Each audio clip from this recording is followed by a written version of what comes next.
A8 between the A610 and the A52 faces congestion causing delays. Norfolk sees issues on the A11 northbound between junctions A1075 and A47. And on the trains, there are disruptions on cross-country between Worcestershire Parkway and Birmingham New Street. For more travel news, go to gbnews.com. Crash Law 24 sponsors GB News Traffic and Travel Report. I'm Tom Harwood. This is GB News, Britain's news channel. Britain's Newsroom, weekday mornings from 9:30.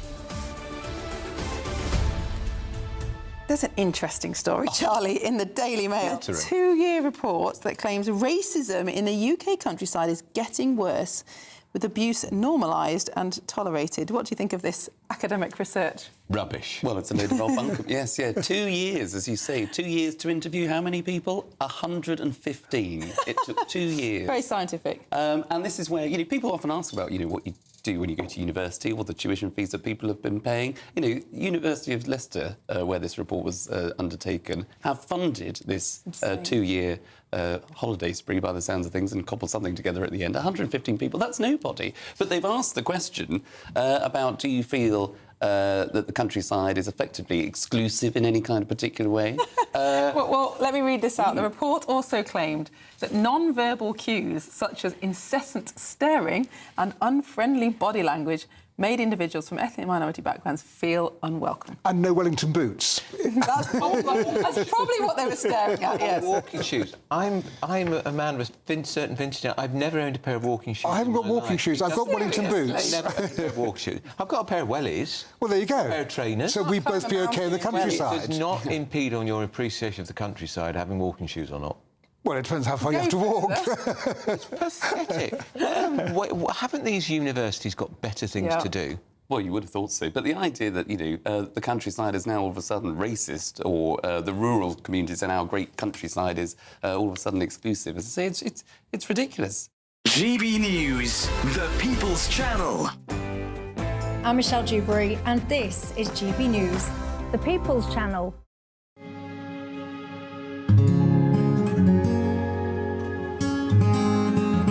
I think for far too long in this country, millions of people felt as though they weren't represented at all by the establishment media. GB News was needed because there literally was no other voice. Everyone was saying the same thing. GB News exists because there is a desperate need for fearless journalism that puts the people first. GB News came on the scene as a disruptor, and it has always been a disruptor ever since. The mainstream is all about keeping the status quo as it is, ticking along quite nicely. They don't want to ask difficult questions. But journalism is journalism at the end of the day, and we're not here to serve any masters. Our masters are our audience. Charlie Peters, he gave a voice to the victims of grooming gangs, and now, of course, is led to a national inquiry.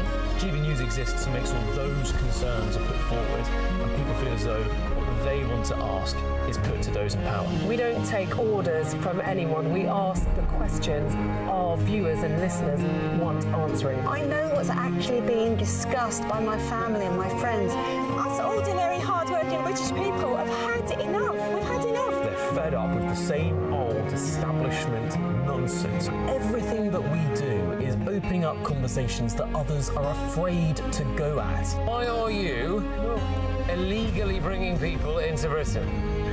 That is our job. Our job is to get to the truth.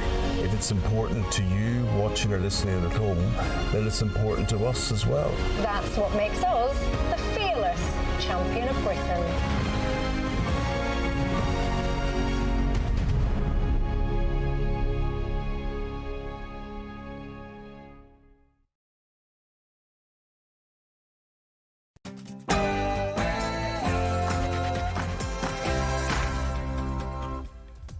Good morning, 9:30 on Tuesday, the 23rd of September, live across the UK, Britain's Newsroom with Andrew Pearce and Miriam Cates.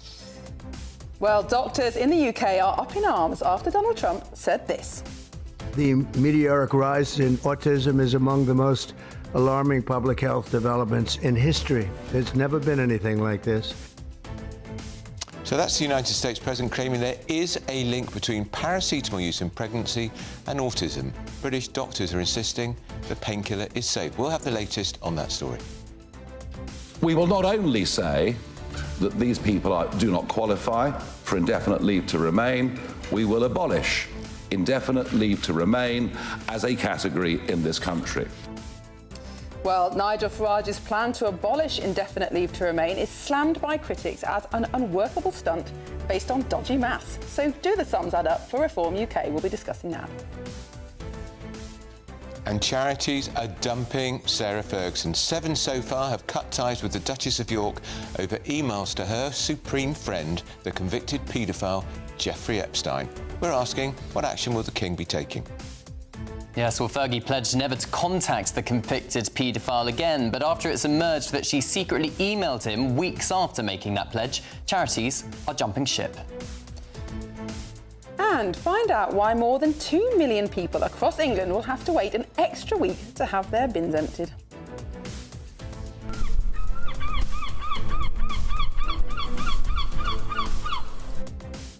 There is literally a seagull summit. Find out how much the Scottish Government is giving to councils to control their seagulls as the birds are being discussed at a summit in Inverness soon. Honestly, this is a serious story, apparently.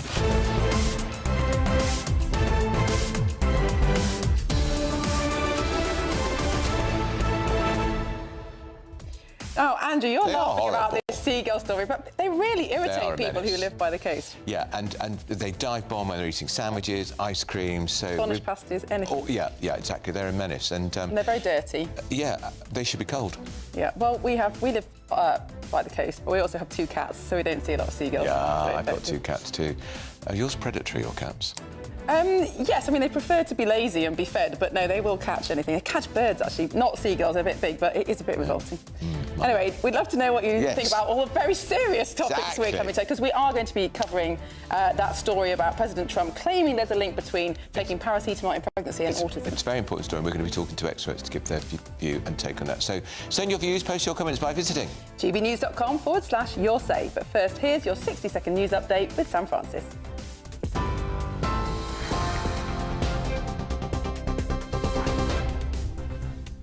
Very good morning to you. 9:30, the top stories this hour. President Trump has sparked outrage after telling pregnant women to avoid paracetamol, claiming without evidence it causes autism. Tylenol during pregnancy can be associated with a very increased risk of autism.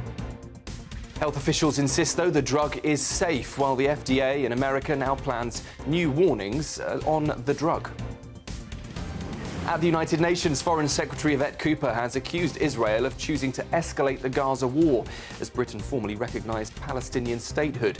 Israel continues its ground offensive in Gaza City amid mounting pressure from international leaders. Back in the UK, GPs are being told to think again under Jess's rule if patients keep returning with worsening symptoms. It's named after 27-year-old Jessica Brady, who died after her cancer was missed. In the US, Jimmy Kimmel will return to late night tonight after his suspension for comments about Charlie Kirk's killing. Disney says thoughtful conversations paved the way, but some networks remain undecided. Sir Ed Davey has branded the Lib Dems the party of change at their annual conference. He's predicting a surprise at the next general election, while warning Nigel Farage, he says, is a threat to democracy. And Hong Kong is bracing for Super Typhoon Ragasa, the year's strongest storm so far, after displacing thousands in the Philippines and forcing mass evacuations in southern China. Those are the headlines for now. A full roundup from me at 10. Tune into GB News Radio wherever you are, online, on DAB digital radio, on TuneIn, on Radio Player, and on your smart speaker. Just say, play GB News.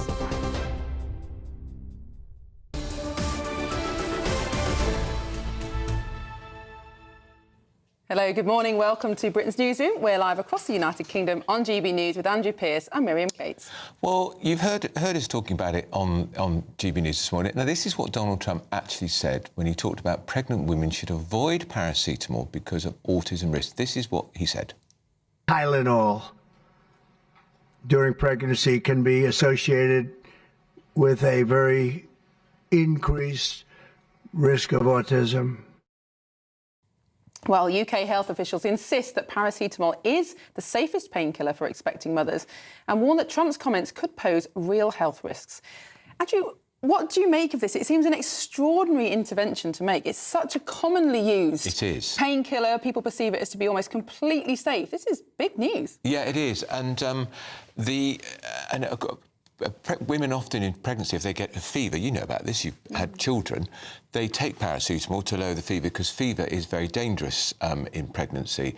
And the worry I would have is that people will hear what the president says and think, oh, I better not take it. Now, the Mail has got a very serious article in there today by a very distinguished academic. She's the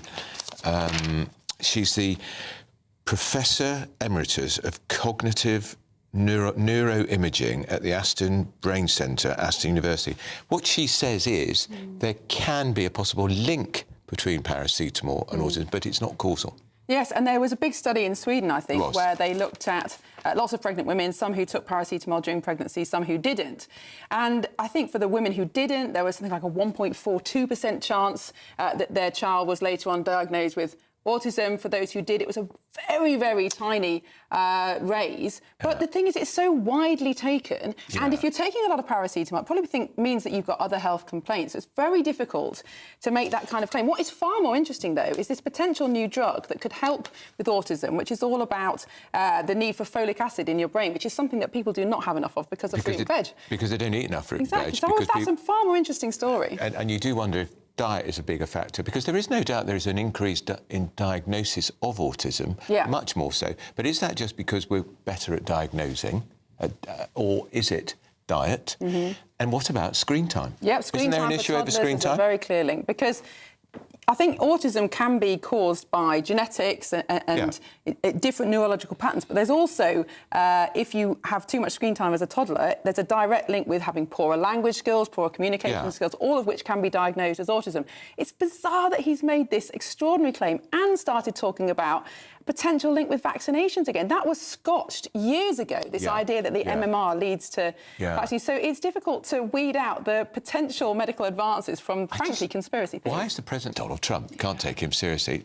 Look, he does talk to people, he does read stuff, but I just think, as ever with Trump, it's far more nuanced than he makes clear. And he is not a scientist, not what he's there for, so perhaps he shouldn't be making claims like that. Anyway, we'll be exploring it in great detail. Now, there's a backlash, as you'd expect, after Nigel Farage announced that major changes to benefits yesterday. If you recall, on this programme yesterday, he said he would scrap the indefinite leave to remain status for migrants who are illegally, and he said it would save up to £234 billion, which is a lot of money. No, absolutely. A huge amount of money. Yeah. It's more than all our welfare spending at the moment. Well, the Chancellor, Rachel Reeves, is not convinced by the numbers. It is a difficult challenge. I think everybody can see that. But simple gimmicks like those put forward by Reform that have no basis in reality and where the numbers just fall apart, that's not the way to tackle a very serious issue. And this Labour government are getting on and doing that. So do the sums add up for Reform UK? Jonathan Portis is Professor of Economics and Public Policy at King's College London. Good morning to you, Professor. In a nutshell, are those numbers fancy? Because we know they originate from a report by the Centre for Policy Studies, who now say that the figures are out of date because the basis on which they reach those figures, the evidence has changed. Well, the CPS is slightly misrepresenting what's happened, although I'm very glad that they have withdrawn the figures. What happened was that when the CPS published these figures, I pointed out that CPS had made a simple error, two simple errors. They underestimated the earnings of new migrants, and they underestimated the extent to which new migrants worked. So very clearly, they got it wrong. They have essentially admitted that they've got it wrong, and they've withdrawn their figures. So the figures, and to be fair to them, they did that well before Nigel Farage published yesterday's plan. So I think the question for Farage is not why is he using figures that are wrong, but why did he use figures that were wrong and that had been exposed as being wrong long ago, long before he even published this plan. And this is not the only way in which he's done this. He said, for example, yesterday, and this is much simpler to understand than these big numbers, he said that half of new migrants will never work. Half of the migrants who came in the so-called Boris wave will never work. Now, we know, because we have data from the HMRC, the tax authorities, that is simply completely and utterly wrong. And so I think the question for Farage is not, are his figures wrong? We know they're wrong, because we have published data that shows they're wrong. But why does he feel the need to deliberately lie to the British public to justify his policy? Is it because he can't justify it? One of the points that he made was that we simply don't know, firstly because the government doesn't release all the data, but also that because all of our assumptions so far are made on the pre-2020 immigration, which was mostly EU immigration, yet the so-called Boris wave, the 2.65 million people who've come over since 2020, are actually, the vast majority are non-EU, will behave very differently, very different mix of work to family to dependent ratios. And so we actually have no idea how many will claim ILR, and it's likely to be much higher, actually, than the pre-2020 immigration. I'm afraid you're completely wrong there, because, as I just said, HMRC publish official data. This is from employer payrolls, precisely on the earnings and employment. That's not what I said. I said, how do we know how many will claim ILR? We can't predict that based on previous data. That's what I'm saying. But you're correct that we can't predict how many will claim ILR in the future. But what we can say is what I've just said, which is that when Farage claims that most of them don't work, that most of them are dependents, or most of them are on low earnings, we know that to be false because we have published data from HMRC on the employment and earnings of people who've come since 2021. So I can tell you, for example, that the people who arrived in 2022 and are now on payrolls are actually earning slightly more than the average Brit already. So that is simply a fact. And so, again, I think the question you have to ask Farage is, why, in order to if he thinks this policy is justified on his merits, why is he deliberately lying about the facts? Because there's no doubt of this. I've said this on GB News before. I've even said it to Nigel on his own show. He's got this wrong. Why is he misrepresenting the facts, what we know about the relatively high earnings and employment rates about the people who've arrived since 2021? Because we know, this is published data, right? It's easy for anyone. A quarter of visas issued since that time were work visas. We know that a huge proportion of visas were family independent visas, and we know that people on family visas are on average earning 42% below the UK median wage. Isn't the problem that you are treating all immigrants as the same, whereas actually there are a number of different segments here? You are quite right. There are a number of different segments. Some migrants are on lower earnings, some are on higher earnings. So you're right, for example, that most people don't come on work visas. But the fact is that actually most dependents of people who come on work visas and study visas, those dependents actually work. Again, we have data on this, data which Farage is simply lying about. We also have data on earnings. And we know that overall, on average, migrants are doing pretty well in terms of both employment and earnings. We know, for example, that of the recent migrants who come, 1.8 million of them are on employer payrolls. They're actually getting a paid wage. Some more of those are on self-employed. But so what we know proportion that of those are net contributors when everything is taken into account? Well, according to the modelling, we think probably a majority of them are net contributors. That's certainly what the analysis from the Office of Budget Responsibility is. That's not surprising. Why? Because they're relatively young, they're relatively likely to be in work, their earnings are performing reasonably well, and they're certainly the ones who are here now are much less likely to be dependent on the welfare state. None of this is particularly rocket science, right? We know that young migrants who earn money are going to be contributing. They're helping to pay for the pensions of people like me who will be retired in a few years, for example. We know they pay for the NHS bills again, which mostly are the result of people who are much older.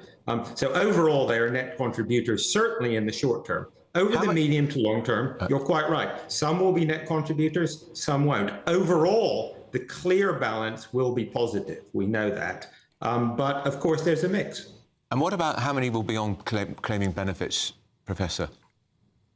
This is interesting because, again, Farage said yesterday initially that he would make it illegal for non-UK citizens to claim benefits. In fact, most of the people who are claiming benefits who aren't British are actually those not with ILR, but with what's called EU settled status, under the withdrawal agreement, which, of course, Nigel Farage himself supported. So withdrawing the right of, in fact, if you really wanted to make a big dent in the number of foreigners claiming benefits, you'd have to do something about EU settled status. The problem is that would involve ripping up the withdrawal agreement with the EU, which would result in an economic and legal war, effectively, with the EU, which of course would do. Well, maybe that is, but in that case, he should come out and say it. That what this actually is about declaring economic and legal war with the EU, not really about immigrants. And of course, the economic consequences of that would be pretty catastrophic. I think pretty much everyone would agree about that. Jonathan, just quickly, you've claimed that the Boris wave will have a net positive effect on the economy. But in doing that, are you assuming that as many work visa holders will apply for ILR as all the other routes, for example, family independence, graduate? No, there will be differential rates. It's true that on the whole, the people who end up getting ILR, who come on work visas, will tend to be those who stay in jobs, who indeed move up the earning spectrum. Obviously, if you make a success of your life here in terms of employment and earnings, you're more likely to want to stay than if things don't work out. So there'll be some positive self-selection. And of course, students who tend to have relatively low earnings, to the extent they work at all, will either go home or move on to work visas. It's correct, and I'm going to come on to the point you're making. You're quite correct that there is likely to be a net economic cost, for example, of people who come here and claim asylum. That is absolutely true. We have to recognize that. And that's because we don't give asylum to people because we think they're going to make a net economic contribution. We give it because of the law and because we think it's the right thing to do from a moral and political point of view. But you can't save money there by not giving them Jonathan, we're going to have to leave it there. I didn't mention asylum seekers at all. I was talking about people on visas who are dependents and family. I wasn't talking about asylum seekers at all, but we're going to have to leave it there, I'm afraid. Jonathan Portis from King's College London. Deeply flawed logic there to think that those who are in work are just as likely to claim ILR as those who are on benefits and enjoying a lifestyle at taxpayers' expense. I think we know politically where he's coming from. Indeed. Now, up next, what's next for the Duchess of York? Should she even have the title Duchess? Sarah Ferguson, after 7 charities have already cut ties to her because of that extraordinary email that's come to light, which she sent to the paedophile, Jeffrey Epstein. First of all, here is your European holiday weather forecast. Can't wait to get in that sea. Lovely and warm. Just like the feeling of having great travel insurance. All Clear Travel Insurance sponsors GB News Travel Destinations forecast. Parts of Europe could see some heavy rain and some thundery downpours as we head our way into Wednesday. Mostly dry and settled across Greece, plenty of sunshine here, but through Italy, around the Adriatic coastline, also southern parts of France and Switzerland could see some heavy thundery downpours, a risk of large hail and also some strong gusty winds. Across Spain and Portugal, though, largely settled, plenty of sunshine, fairly similar across the Canary Islands too. A mostly settled end to the week with a chance of more showers heading into the weekend and temperatures in the mid-20s. All Clear Travel Insurance sponsors GB News Travel Destinations forecast. In the GB Newsroom, we bring you the news as it happens. With our team of dedicated journalists across the UK, we're ready to keep you up to date with what's happening every half an hour, every single day. Bulletins here on GB News, the People's Channel, Britain's news channel. Britain's Newsroom, weekday mornings from 9:30. Good morning, Graham. What's your view on the latest comments about the gender of the next James Bond? Should there be one? Well, there obviously should be a James Bond, but it should never be a woman. I think this is something that was in the media and the press some years ago that's kind of been dragged up to a degree. It's a nonsense. It was a nonsense when it was first spoken about some years ago, and it's just as big a nonsense now. It needs to be a 6 foot tall, dark haired, strapping middle-aged guy. I say middle, I mean talking about 32.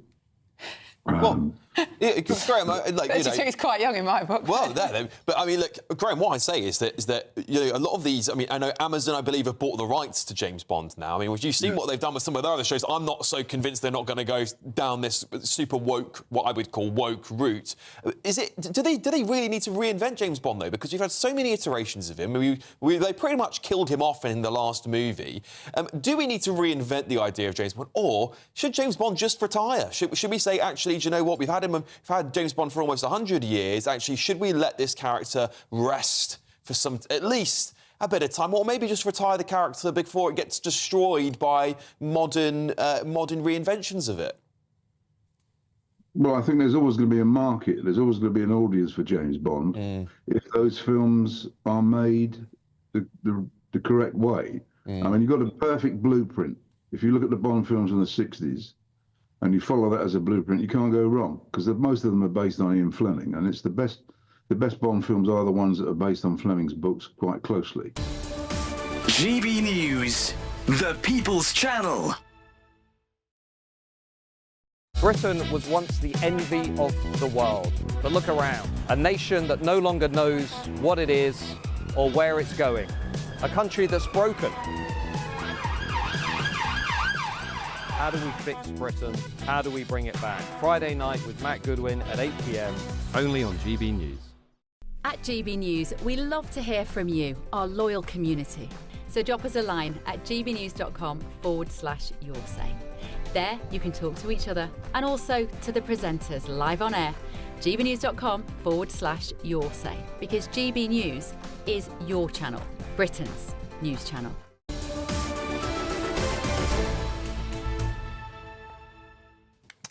Welcome back to Britain's Newsroom, and we're now joined by our GB News royal correspondent, Cameron Walker, to bring us the latest on the Duchess of York. Yes. Appalling mess this is. Well, yeah, I don't see a way back for her very easily, put it that way. I mean, yesterday, it was like Brenda from Bristol. Another one? What, another one? 7 charities have now dropped the Duchess of York after this latest scandal. So let's just rewind back to Jeffrey Epstein. 2008, he was convicted of a number of child sexual offences. 2011, the Duchess of York does a media interview apologising for accepting £15,000 from the convicted paedophile. Well, that's what she said. She apologised for the 15 grand figure, Andrew, in the interview. But as you say, it's been speculating that there could be more than that to pay off some of her debts. She also said within that interview, I will never have anything to do with Jeffrey Epstein again. I find paedophilia abhorrent. But then secretly, a couple of weeks later, she emails Jeffrey Epstein apologising for what she said in that interview, calling him her supreme friend and saying how extraordinarily generous he has been to her family. And that email was leaked to the Mail on Sunday and The Sun over the weekend, which is why we're now seeing this avalanche, this domino effect of charities associated with the Duchess. Particularly children's charities. Yeah, that's the most unfortunate thing. And she continued to consort with America's most infamous paedophile, convicted of trafficking girls as young as 14, and she thought it was appropriate to carry on.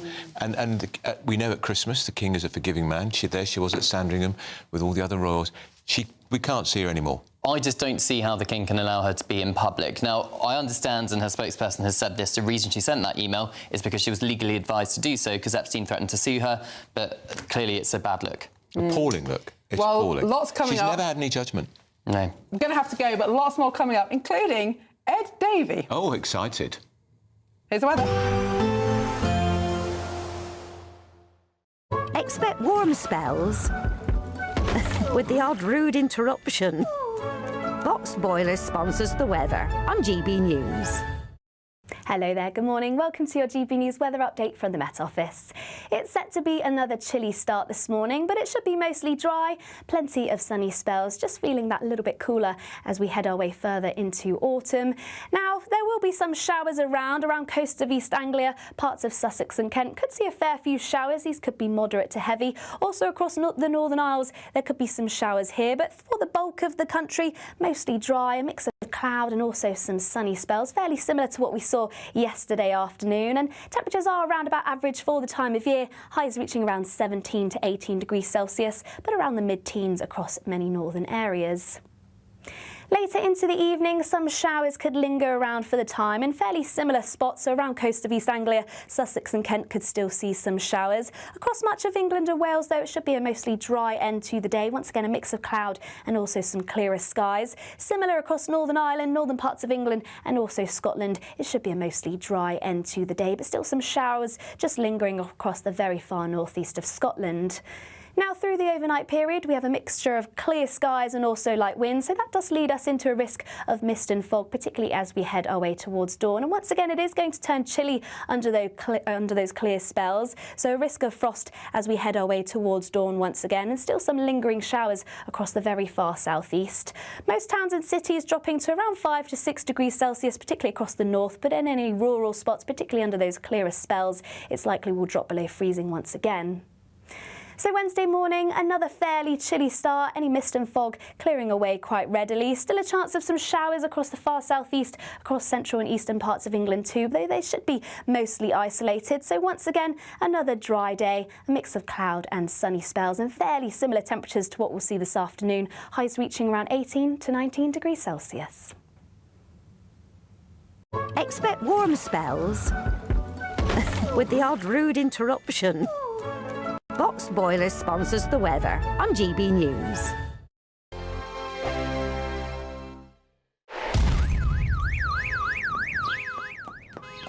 Crash Law 24 sponsors GB News Traffic and Travel Report. Good morning, this is the latest AI travel news from GBnews.com.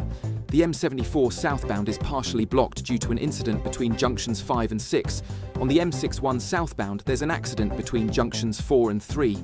Gloucester reports a broken down vehicle on the M5 northbound between junctions 11A and 11, leading to one-lane closure. Hertfordshire has an overturned vehicle on the M25 anti-clockwise between junctions 23 and 22. Surrey faces issues with a broken down vehicle on the M23 southbound between junctions 8 and 9. And on the trains, disruptions are reported between Sandhills and Moorfields. For more travel news, go to gbnews.com. Crash Law 24 sponsors GB News Traffic and Travel Report. This is your chance to win a motorhome and cash in our biggest giveaway to date. Courtesy of Marquis Leisure, you could be the proud owner of this 2025 Benamar Primero. It comfortably accommodates 4 people and can be driven on your standard driving licence. Plus, you'll also bank an incredible £30,000 in tax-free cash to spend on anything you like. Make sure you don't miss out. For another chance to win, text WIN to 63225. One entry costs £2.50 plus one standard network rate message, or text BONUS to 63225. 5 entries cost £5 plus one standard network rate message. Go to gbnews.com/win. Entries start at £2.50. Call 0903 686 3232. Calls cost £2.50 plus your network access charge. Or post your name and number to GB16 PO Box 8690 Derby DE1 9TT. UK only. Entrance must be 18 or over. Lines close at 4 p.m. on the 31st of October. Please check the closing time if listening or watching on demand. Good luck. Hi, I'm Michelle Dewberry, and my show is your opportunity to cut through all the noise and dive in headfirst to some robust debates. Ideas clash. Situation, isn't it? Because the failure is you're deliberately avoiding my point. Nothing's held back. And if you think this is the end of it, wait for more. And we do not shy away from the difficult stuff. Sometimes I want to shake people and say, if only you understood. So join me on Jubes and Kerr weeknights at 6 p.m. only on GB News, Britain's news channel. Mornings don't have to be tiresome, especially if you have the right company. Wake up to news as it happens, opinion and debate, and of course, a little bit of entertainment too. Because when the kettle's on, we're on. That's Breakfast on GB News, a show worth waking up for. Every morning from 6 a.m. Only on the People's Channel, Britain's news channel. We'll spread the news, you spread the word.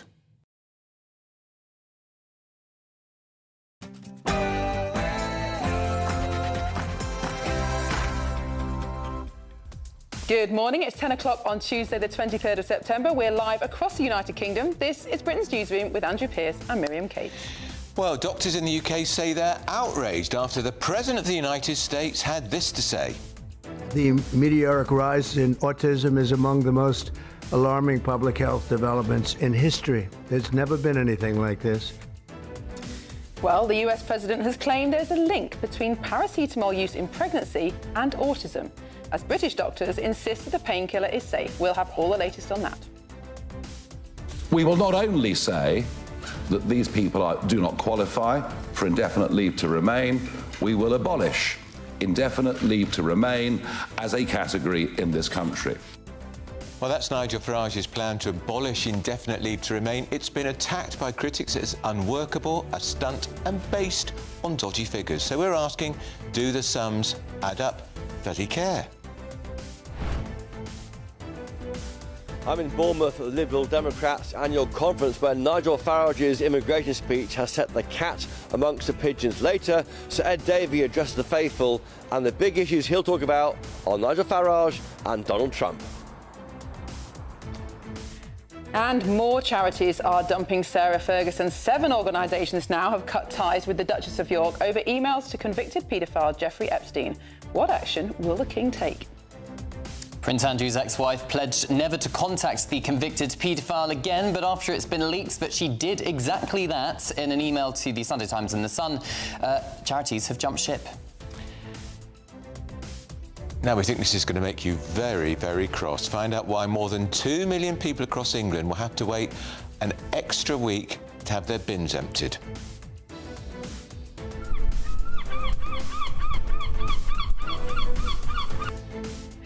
Yes, it's a seagull summit. Find out how much the Scottish Government is giving to councils to control their seagulls, as the birds are being discussed at a summit in Inverness soon.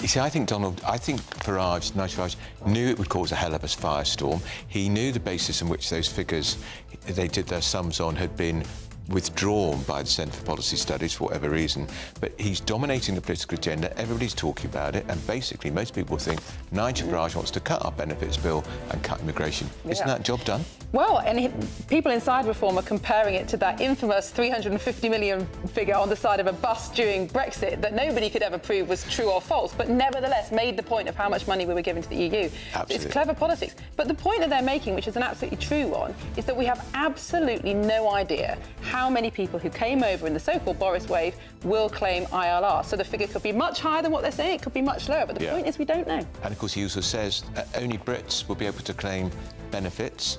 What if you're married, part of your marriage is to a non-Brit? Well, this is causing a lot of discussion, isn't it, in terms of would they revoke indefinite leave to remain if they came into... If you've been married to somebody from a different kind of ILR, people are really worried now that that could be revoked. I do think they're going to have to clarify this pretty quickly. They will. Again, but he's setting the political agenda, and that's what Reform of do very, very well. So we want to know what you think. Send your views, post your comments, and you visit gbnews.com/your say. But first, here's the news with Sam Francis.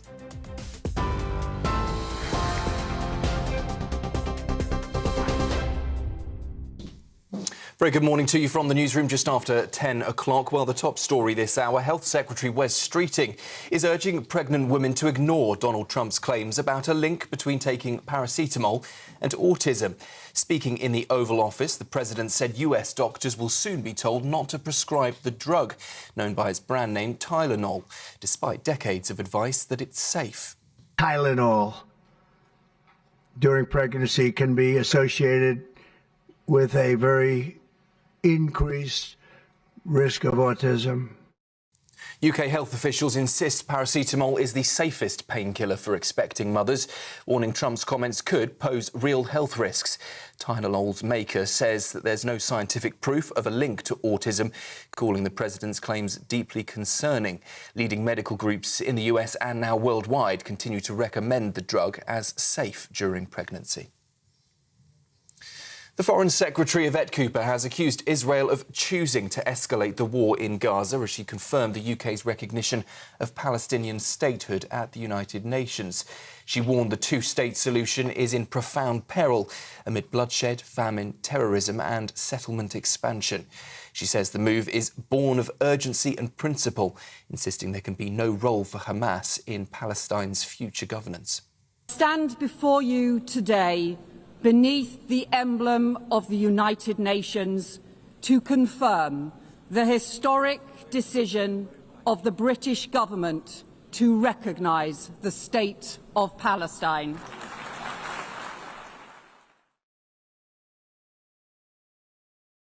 Well, France, Australia, Canada and Portugal have also joined more than 150 nations in recognising Palestine in recent days. Meanwhile, Israeli forces are pressing deeper into Gaza City as Donald Trump today prepares to address the UN General Assembly. Here, doctors are being urged to follow a new NHS initiative called Jess's Rule, a 3 strikes and then rethink approach when a patient's symptoms don't improve. It's named after Jessica Brady, the 27-year-old who contacted her GP more than 20 times before she was finally diagnosed with stage 4 cancer, just weeks before her death. Health Secretary Wes Streeting says her case was a preventable and unnecessary tragedy and that the new rule will help GPs to catch deadly illnesses earlier. Jess's family say they hope that her legacy will save lives by ensuring no patient is dismissed when their health is rapidly deteriorating. In the US, comedian Jimmy Kimmel is set to return to his late-night talk show tonight after Disney suspended him for jokes he made about the murder of conservative influencer Charlie Kirk. The decision followed threats from the Trump-appointed head of the US broadcast regulator to revoke ABC's licence, sparking fierce debates over free speech. President Trump welcomed the suspension last week but avoided comment on Kimmel's reinstatement when asked yesterday. Sinclair, ABC's largest affiliate network, says it will continue to pull Kimmel's show from its stations, while Nexstar has also refused to air it. Kimmel, who has hosted since 2003, has not yet publicly spoken about the fallout. The Lib Dem leader Sir Ed Davey is expected to brand his party the Party of Change in his keynote conference speech today. So far, the conference has unveiled plans for cigarette-style warnings on social media, alongside calls to Trump-proof British politics. Sir Ed Davies also stepped up attacks on Nigel Farage, warning the Reform UK leader is, he says, a threat to our country and to our democracy, and also compared him to Donald Trump. He's predicting the Lib Dems could win way more than 100 seats at the next election, calling his party the big surprise in British politics. And the strongest storm of the year is roaring towards Hong Kong after displacing thousands of people in the Philippines. Super Typhoon Ragasa has grounded hundreds of flights and forced schools and businesses to shut. More than 300,000 people have been evacuated in southern China as warnings of floods, storm surges and landslides are issued. Hong Kong, of course, no stranger to violent storms, but Ragasa is the most powerful so far this year. Those are the headlines for now. I'll be back with you for a 60-second update in 30 minutes' time. Now, though, it's over to Britain's Newsroom.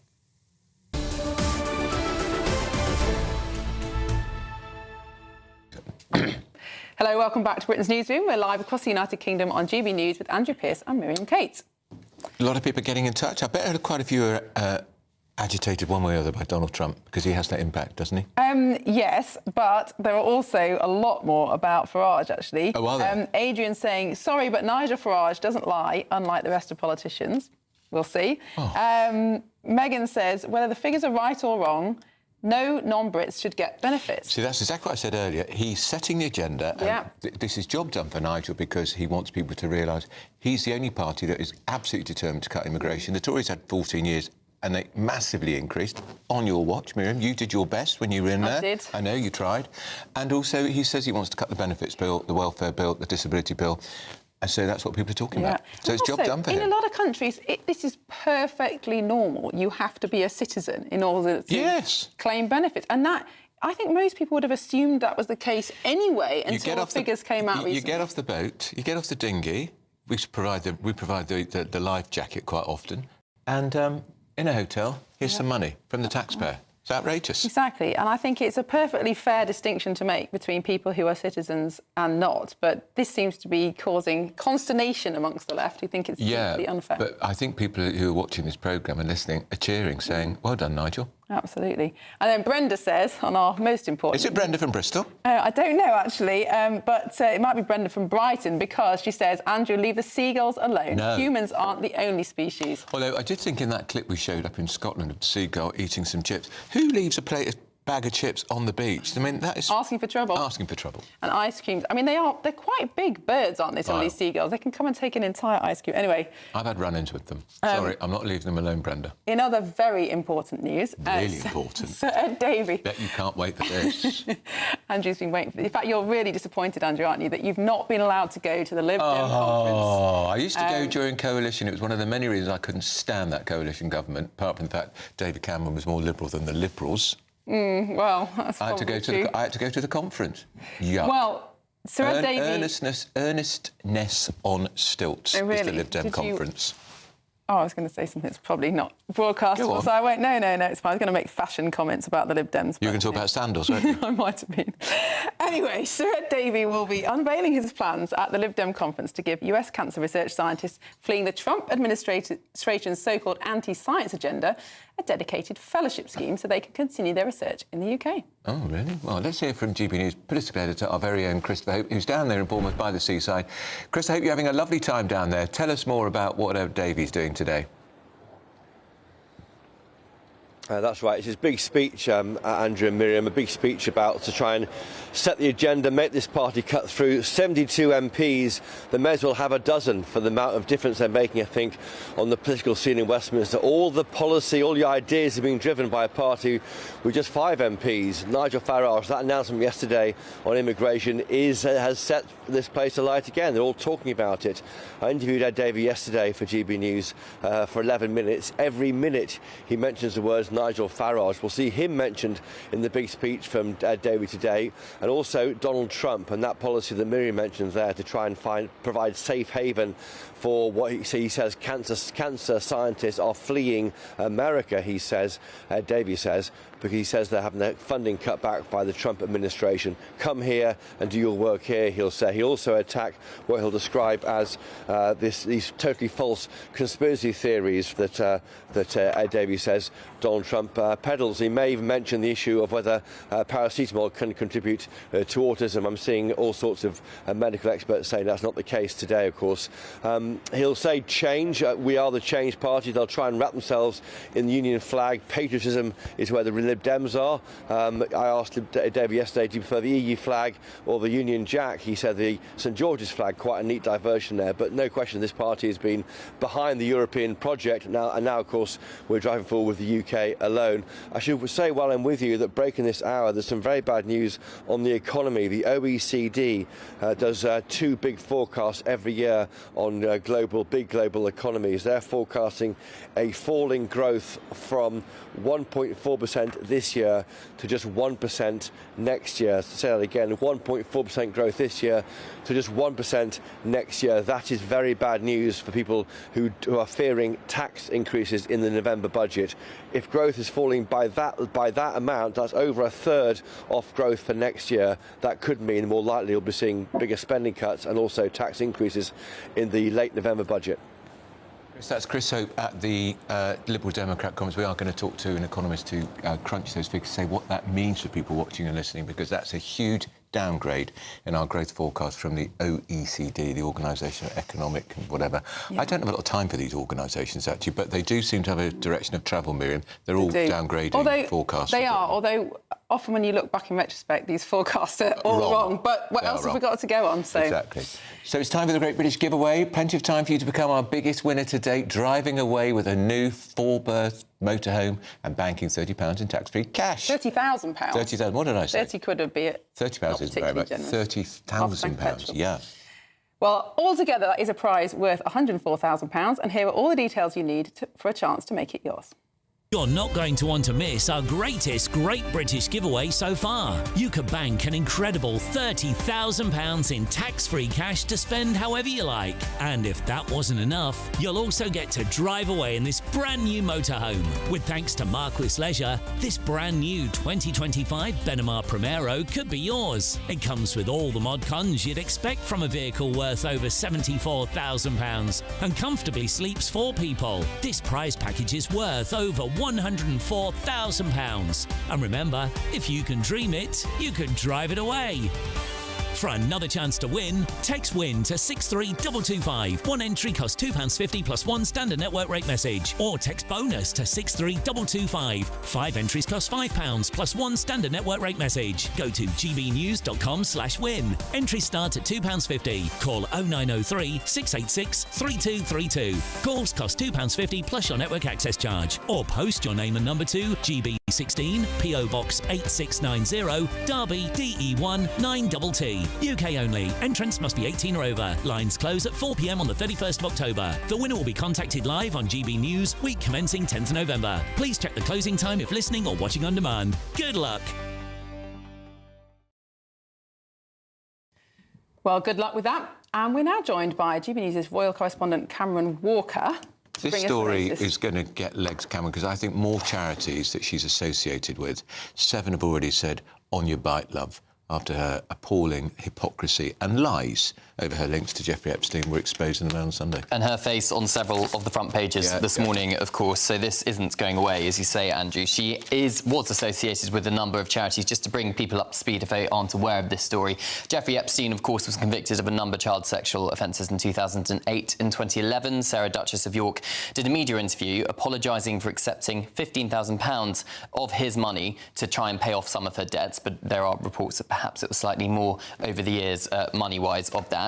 She also pledged she would never, ever speak to Jeffrey Epstein again. But just a couple of weeks later, she secretly emailed him apologising for what she had said in the media interview and describing him as her supreme friend and very generous to her and her family. Supreme? Yeah, really odd. So her spokesperson says the reason she did that is because she was threatened for libel by Jeffrey Epstein and was legally advised to send that email regardless of what she told the media. The reason I don't believe that statement, Cameron, is because why would a convicted paedophile be able to sue anybody for defamation? Well, yeah, and that is the question that we're all asking this morning. Which lawyer would advise her to do so if you have no reputation to protect because you've been convicted of paedophilia, one of the most abhorrent crimes of the law. It does seem to be very clear that Epstein is a very, very nasty character, and one can understand why Ferguson might have been pretty frightened of him and what he might be able to do, dragging her through the courts, revealing secret correspondence. You can kind of understand her instinct to try and shut this down. This goes beyond Sarah Ferguson. Just think about all the scandals we've had associated with Jeffrey Epstein. We've had Sarah Ferguson, we've had her ex-husband,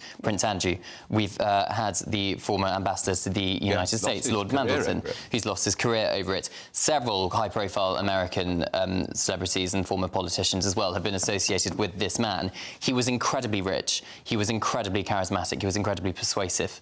And then, of course, what was going on behind the scenes was abhorrent. And the questions are, of course, who knew what and when? Now, of course, being caught up with a man like that means you're kind of, especially from Sarah Duchess of York's background, who we know, it's public record that she was around £5 million in debt. Perhaps she just saw it as a convenient way to perhaps pay off some of her debts. Now, she maintains, her spokesperson maintains, she stands by the comment she made in 2011 saying that paedophilia is abhorrent and she wants nothing to do with Jeffrey Epstein. But nonetheless, that email is in black and white, and that is what's caused her downfall, with these 7 charities cutting ties with her. She's also patron of the Motor Neurone Disease Association, Rudy's Retreat, which is a charity for families with seriously ill children. I've reached out to them to see if they are planning to take any action, as well as Street Child as well. She's a founder patron of Street Child. All of these charities, most of them anyway, to do with children and helping children. And the irony is, she divorced the Duke of York 30 years ago, and yet she's like a bad smell. I'm sorry, she just won't. I'm sorry, she's like a bad smell that won't go away. Well, her reputation was starting to be improved, actually.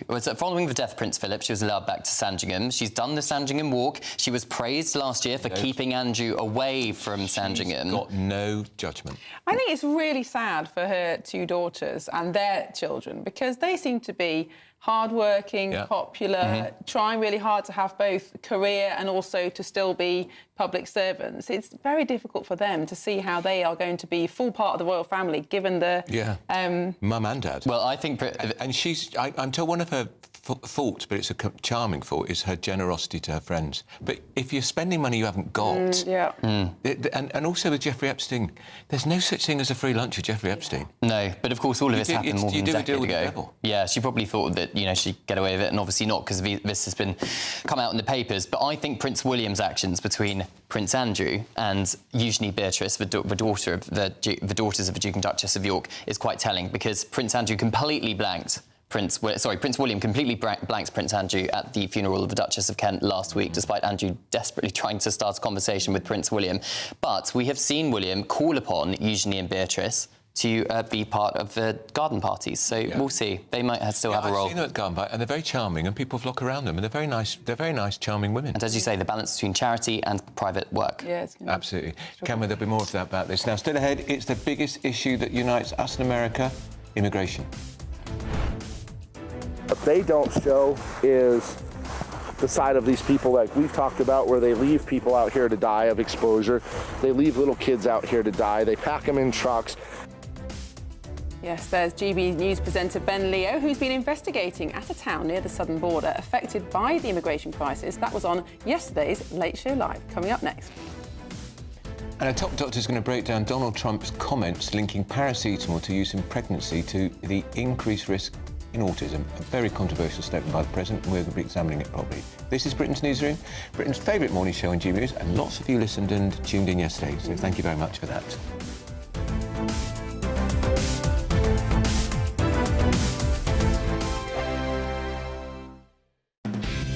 Decisions made in Washington aren't just shaping America, they're shaping Britain too. From migration to global security, from crime to health. Whatever happens in the White House today will be felt in your town or city tomorrow. That's why The Late Show is live from Washington, D.C. Cutting through the politics to show you what it all means for Britain. The Late Show live every night at midnight. Only on GB News, Britain's news channel. GB News Breakfast, every day from 6 a.m. Now, Dame Helen Mirren has said that despite being a feminist, she believes the next James Bond has to be a chap. OK, she said that she believes it just doesn't work, and by having a woman as Bond, the project becomes something else entirely. So we are asking the question, could Bond ever be a woman? Well, we're joined by a former what is termed Bond girl, Jenny Hanley, and and there is, we weren't expecting you, but it's really 007 podcast contributor John Kell there as well. Jenny, you've been there, done it, got the T-shirt, been involved in it. What's your take? I think James Bond has to be a male because he came from the imagination of Ian Fleming. If you want a female 007, don't ride on his coattails and take the fame that has come from his character, James Bond. Write your own. Yeah, you see, that's what I tend to think. But I just think that you just go 007. The problem is, right, the last Bond film, he died. James Bond died. I mean, there was a... Oh, sorry. Great, I haven't seen that one. Sorry. Yeah. I think everybody pretty much now knows that he definitely... I mean, there was an absolutely... It wasn't even did he or didn't he, can he or can he not survive. It was 100% gone. So it's now time for a clean... The nice thing about a clean sheet, surely, John, is that you can actually go, right, so 007, let's do the 007, and then we can do different stories, because the books that have been written by Ian Fleming have been well and truly milked, haven't they? GB News, the People's Channel. Westminster's full of talk, but out here, it's the real world. Am I allowed to talk No, now? that's it. This is where it matters, real people and real lives. That's what politics is all about. The fact is Trump made a good start, no. Straight answers, no spin, and just a couple of pints. How many fingers have I got up? About 10. So join me for Lee Anderson's Real World every Friday at 7 p.m, only on GB News. The People's Channel, Britain's news channel.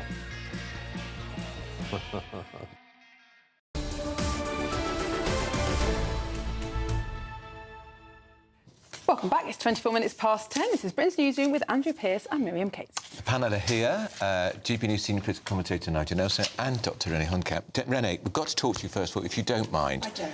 Trump, you'd have heard it on the radio. We've been doing it quite big on the programme this morning. He wasn't nuanced. He wasn't, it could be. He said it is. He said there is a direct link. They don't have... it's a different name, paracetamol in America. Acetaminophen or Tylenol. Yeah, but they are saying... now, what's your view?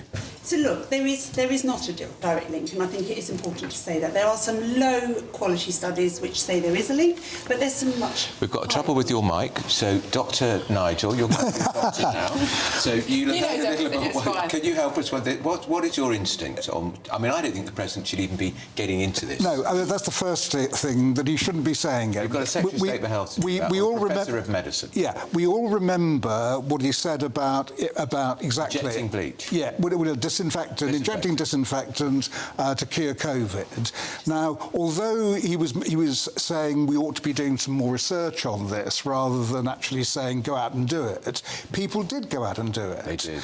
And so the situation here is that people will be obviously worried immediately about it, and that's where the difficulty lies. He's not a doctor. Yeah. So Renee, Renee is. No cause. So we've got a very eminent professor in the Mail saying there can be a link, but not a causal link. Yes. Can you explain the difference? So it's very difficult. So we see... So they look at all the women that took paracetamol during pregnancy, and then they follow them later to see how many of them have autism. And there's a causal relation... there's a relationship there, but they haven't, in doing that, proven that it was actually the paracetamol that caused it. It could have been many other things. Yeah. So, for example, why did the women take paracetamol? Did that cause the autism? Did they have something going on? I think there's a bigger message here. I think as a society, we have got to the point where we take a pill without thinking about it, and for anything, whether we're pregnant or not, and we need to stop doing that. There is not a tablet on the planet that does not have some side effects. That's number one. Number two, when we're pregnant, we're told not to eat prawns or soft cheese, but then we pop pills like paracetamol without thinking about it. Now, I'm not saying to pregnant women don't do that. I have taken paracetamol when I'm pregnant. I'm saying just think about it. Could you do this in another way? So a lot of pregnant women get very bad sinusitis. Could you do it with a salt wash instead, several times a day, instead of taking a painkiller? I just think we need to start thinking more carefully about pills. The other thing is we need as a society to revisit old pills. Just because something's been used like paracetamol for years doesn't mean there are things that we haven't noticed. What's odd, though, people watching this and think, yeah, but there's been a dramatic increase, Renee, in the number of people diagnosed with autism. We all hear that expression all the time. Oh, he or she's, they're on the scale. OK, so I used to hear that when I was growing up. Right, so there's reasons for that too. So since you and I grew up, the psychiatry DSM, which specifies what qualifies as autism, have over the decades increased the criteria that allows you. Autism used to be the non-verbal toddler. I've got one right now, and Miriam, you'll know this. She runs around my room, she won't make contact with me, and if I tickle the back of her neck, she doesn't notice. Normal toddlers will go like this. That's proper autism. She's non-verbal, she's got global learning delay. She has autism. But a teenager who suddenly starts becoming a bit difficult to handle, starts becoming a bit defiant, has not got autism, but will get the diagnosis. So firstly, the diagnosis criteria has grown dramatically. Secondly, there are lots of other things we do now. We do lots more vaccines. We do have lots more environmental toxins. We do have a very poor diet with toxins in them. There are lots of things that could be causing this, and we need to be able to have a conversation where we don't just dismiss people who want to study the link. Absolutely. Now, there's obviously very good justification for studying the link, but it's a very different thing when a president comes out and makes a claim that is not yet backed up by clear causative evidence and may never be, and the kind of impact that has on people's behaviour. Yeah, it's going to scare people. It is going to scare people. And really, you should leave it to the professionals to actually talk it through, just as Renee's done there, to talk it through in a sensible...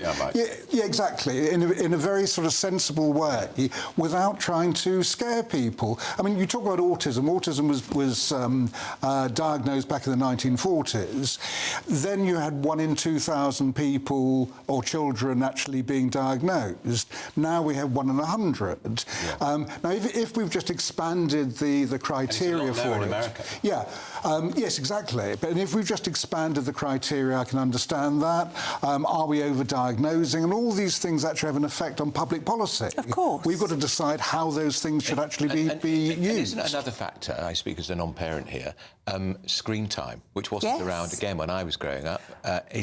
Could that be a factor, a causal factor? Well, I think screen time definitely increases the diagnoses of ADHD without a shadow of a doubt, because these children can only focus for 10 seconds at a time because they're getting their dopamine hits on screen. Whether or not that actually then morphs into autism, but I think I'm seeing children now that if they get an ADHD diagnosis will also go on to get an autism diagnosis. And I think the two are so blurred now that we need some honest conversations about that diagnosis and what it really means. I mean, I really am seeing teenage boys who are not being controlled well because they've got testosterone running through their veins and they're being defiant, and they're boys getting a diagnosis that truly I don't believe they need. And you have to look, when you have big jumps in diagnosis or incidents like this, you have to look at what could have changed in that time. And I think there was a published paper in 2022 that did link prolonged screen time at 1 year of age with ASD diagnosis at 3 years of age. There is clearly some sort of link here. It's odd that he's picked on paracetamol and vaccines as the most likely potential cause. And it's a shame, because I was explaining to Nigel that, for example, we learned this week from a study that a very common heart drug given to women, propranolol, who've had a mild heart attack, they've just discovered after 4 decades of using it, actually in those women, it makes their chance of a more serious heart attack worse. So we do need to keep looking at drugs. Absolutely. Fair point. Fascinating. Well, Nigel, Renee, thank you very much. See you again in an hour. But first of all, we've got your 60-second news update with Sam Francis.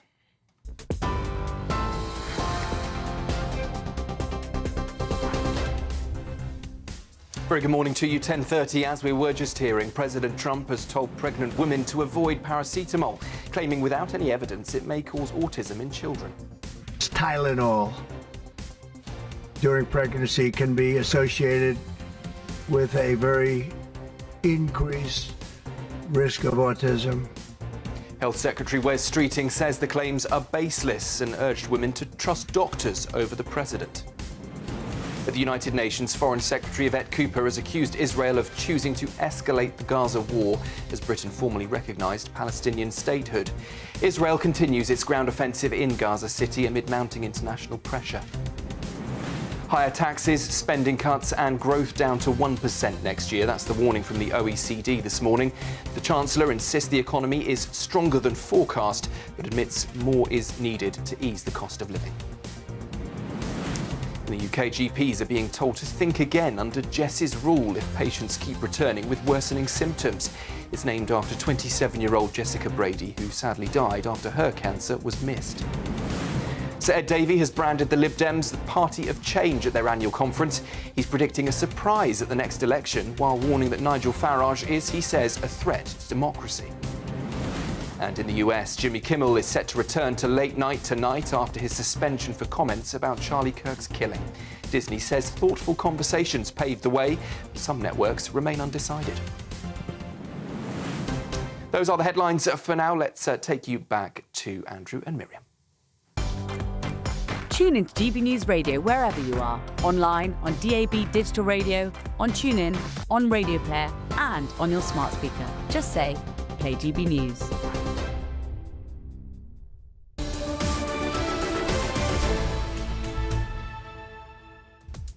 We have some breaking news for you now. The Health Secretary, Wes Streeting, has said to ignore Donald Trump. It's interesting, isn't it? Now, just important is to have the same hobbies and interests as your work colleagues. Find out why one judge rules Arsenal and Spurs fans, this is absolutely serious, shouldn't work in the same office. What if you don't care about either of them? This is Britain's Newsroom on GB News.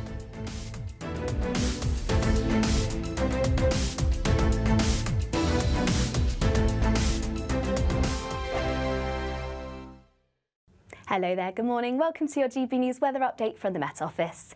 It's set to be another chilly start this morning, but it should be mostly dry, plenty of sunny spells, just feeling that little bit cooler as we head our way further into autumn. Now, there will be some showers around coast of East Anglia, parts of Sussex and Kent. Could see a fair few showers. These could be moderate to heavy. Also across the Northern Isles, there could be some showers here, but for the bulk of the country, mostly dry, a mix of cloud and also some sunny spells, fairly similar to what we saw yesterday afternoon, and temperatures are around about average for the time of year, highs reaching around 17 to 18 degrees Celsius, but around the mid-teens across many northern areas. Later into the evening, some showers could linger around for the time in fairly similar spots. So around coast of East Anglia, Sussex and Kent could still see some showers. Across much of England and Wales, though, it should be a mostly dry end to the day. Once again, a mix of cloud and also some clearer skies. Similar across Northern Ireland, northern parts of England and also Scotland. It should be a mostly dry end to the day, but still some showers just lingering across the very far northeast of Scotland. Now, through the overnight period, we have a mixture of clear skies and also light winds, so that does lead us into a risk of mist and fog, particularly as we head our way towards dawn. And once again, it is going to turn chilly under those clear spells, so a risk of frost as we head our way towards dawn once again, and still some lingering showers across the very far southeast. Most towns and cities dropping to around 5 to 6 degrees Celsius, particularly across the north, but in any rural spots, particularly under those clearer spells, it's likely will drop below freezing once again. So Wednesday morning, another fairly chilly start, any mist and fog clearing away quite readily. Still a chance of some showers across the far southeast, across central and eastern parts of England too, though they should be mostly isolated. So once again, another dry day, a mix of cloud and sunny spells and fairly similar temperatures to what we'll see this afternoon, highs reaching around 18 to 19 degrees Celsius.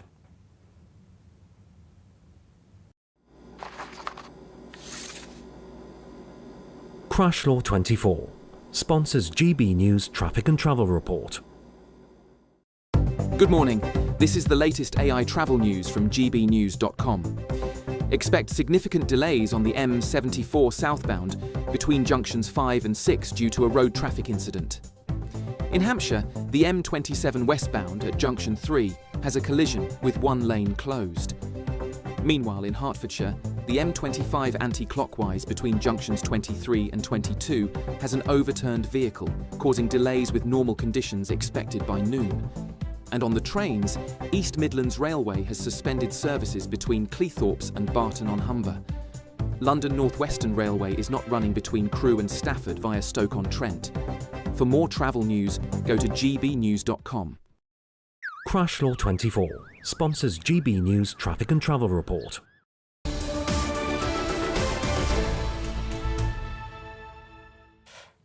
It is 10:36. This is Britain's Newsroom with Andrew and Miriam.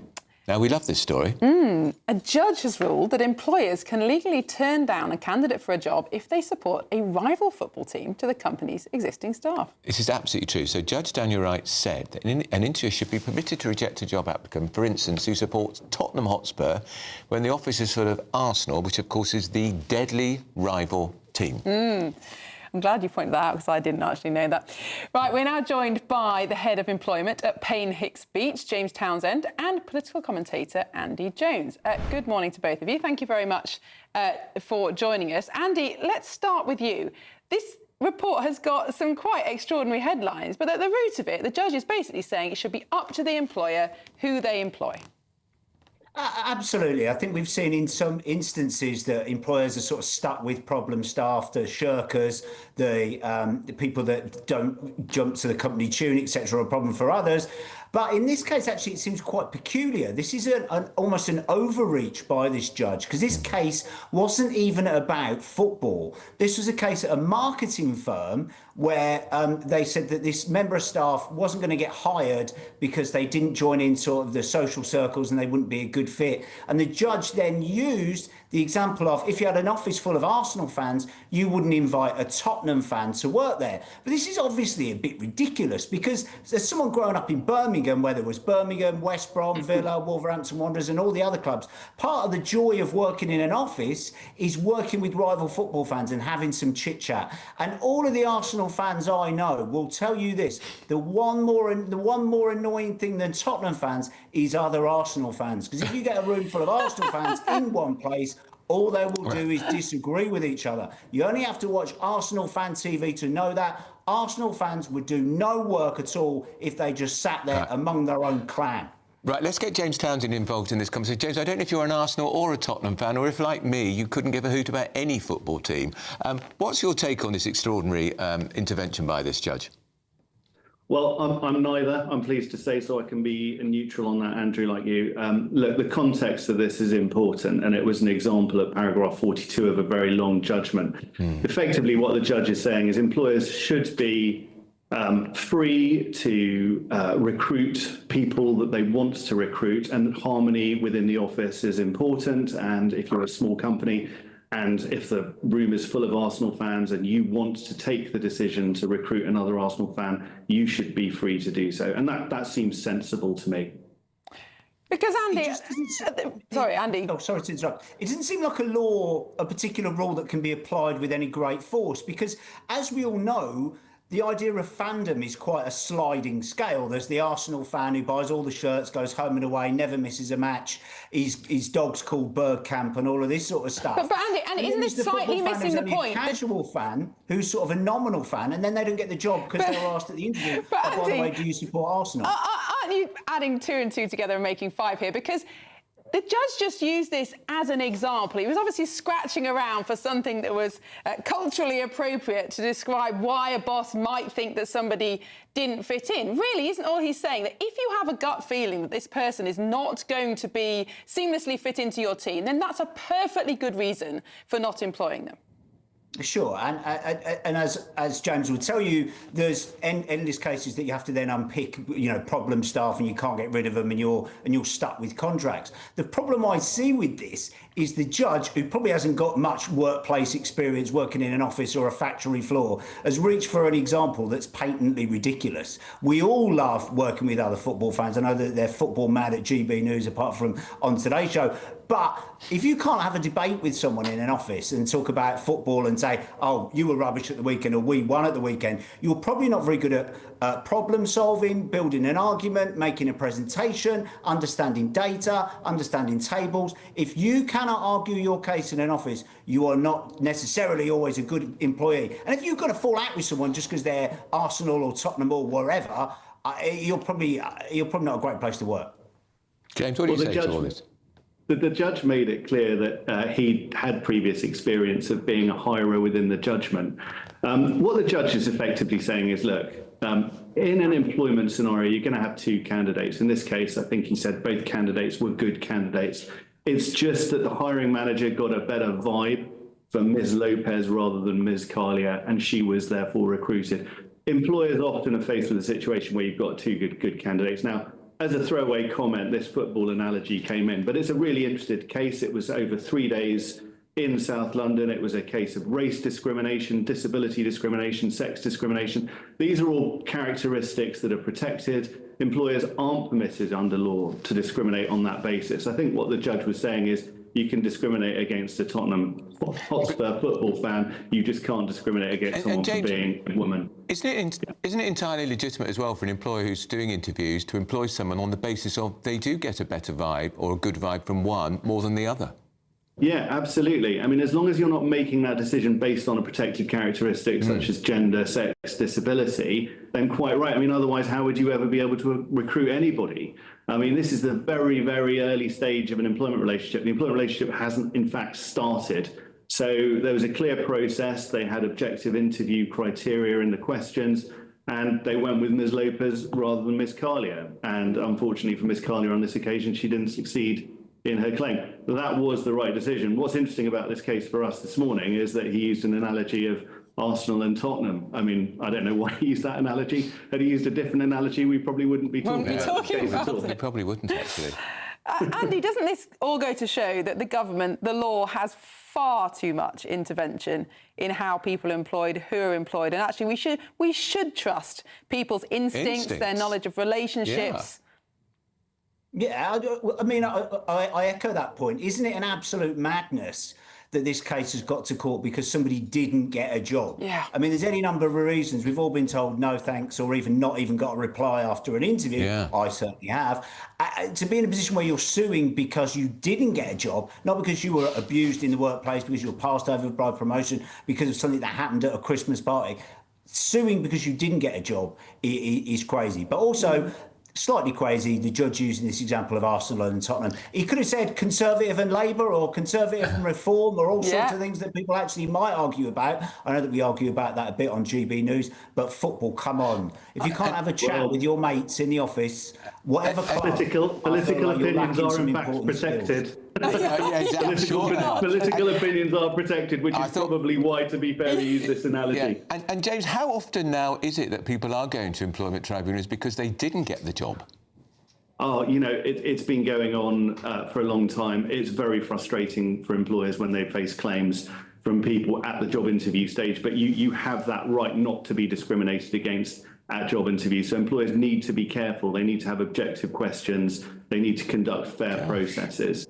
Unfair dismissal claims, for a claim an ordinary unfair dismissal, you at the moment need 2 years continuous service. That's about to be reduced, as we know, for everything that's happening at the moment with the changes that are coming in. But yeah, you have these rights. Employers need to be cautious. They need to make sure that they are operating non-discriminatory practices and policies and procedures at the recruitment stage. What a nightmare we're creating for people who just want to hire someone. What a nightmare we've created, James, don't you think? Well, I don't disagree. You know, we do see these claims. There are people that bring claims, but I suppose the flip side is that people have the right not to be discriminated against, and you shouldn't have a society where people can discriminate against people for protected characteristics. Again, you know, the judge used this very sort of this football analogy, probably purposefully, just to say, look, you can recruit someone you've got the right vibe for. That was the language in the judgment. What you can't do is treat people less favourably for important reasons that are laid down in statute as discriminatory. Absolutely fascinating. Well, really interesting conversation. Great to talk to you, James. That's James Townsend, who's Head of Employment at Payne Hicks Beach, and the political commentator, Andy Jones. Andy, which team do you support in Birmingham, by the way? West Bromwich Albion, through thick and thin. OK, what division are they in? I was the only West Brom fan at my school, and I've lived my life arguing the case for West Brom's paucity of What division success. are they in? I'm glad you asked. They're about 7th in the Championship at the moment. Right. Fascinating. I'll happily take you to a game, Andrew. No thanks. Do you mind if I give that a miss? He loves football. Please don't take me to an employment tribunal if I say no. Thank you, James. Great to talk to you both. I think this story's hilarious because this poor judge, I don't know who he was, but he was obviously trying to find something that everybody could relate to, and now it's made headline news, and he's thinking, no, that's not what I meant. I read it, I saw the head, I thought, we've got to discuss this at GB News, and I'm glad we did. Now, we want to tell you about our latest programme, launched last night, The Late Show Live, with our very own Bev Turner and Ben Leo. It's where we'll be bringing you coverage of the extraordinary events that are unfolding in America and from the White House. Here's a little bit of what you can expect. Decisions made in Washington aren't just shaping America, they're shaping Britain too. From migration to global security, from crime to health. Whatever happens in the White House today will be felt in your town or city tomorrow. That's why The Late Show is live from Washington, D.C. Cutting through the politics to show you what it all means for Britain. The Late Show Live every night at midnight. Only on GB News, Britain's news channel. Well, coming up next, the Chancellor, Rachel Reeves, has been told to support spirit producers with a multi-year duty freeze in the upcoming budget. Will she take any notice? Shouldn't think so. But first, if you're in search of some holiday sun, here's the forecast.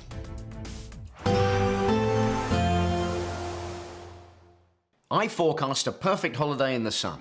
Weather looking good then? For sure, and no worries about our travel insurance. All Clear Travel Insurance sponsors GB News Travel Destinations forecast. Parts of Europe could see some heavy rain and some thundery downpours as we head our way into Wednesday. Mostly dry and settled across Greece, plenty of sunshine here, but through Italy, around the Adriatic coastline, also southern parts of France and Switzerland could see some heavy thundery downpours, a risk of large hail and also some strong gusty winds. Across Spain and Portugal, though, largely settled, plenty of sunshine, fairly similar across the Canary Islands too. A mostly settled end to the week with a chance of more showers heading into the weekend and temperatures in the mid-20s. All Clear Travel Insurance sponsors GB News Travel Destinations forecast.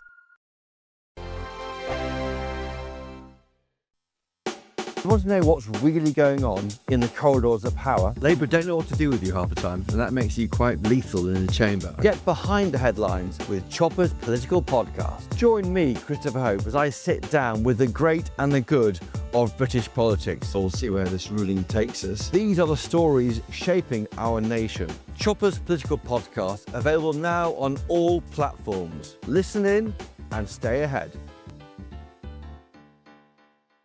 Exciting news. Every Friday, my Patrick Christie's Tonight Show is going to have a twist to it. We're welcoming some special guests. You.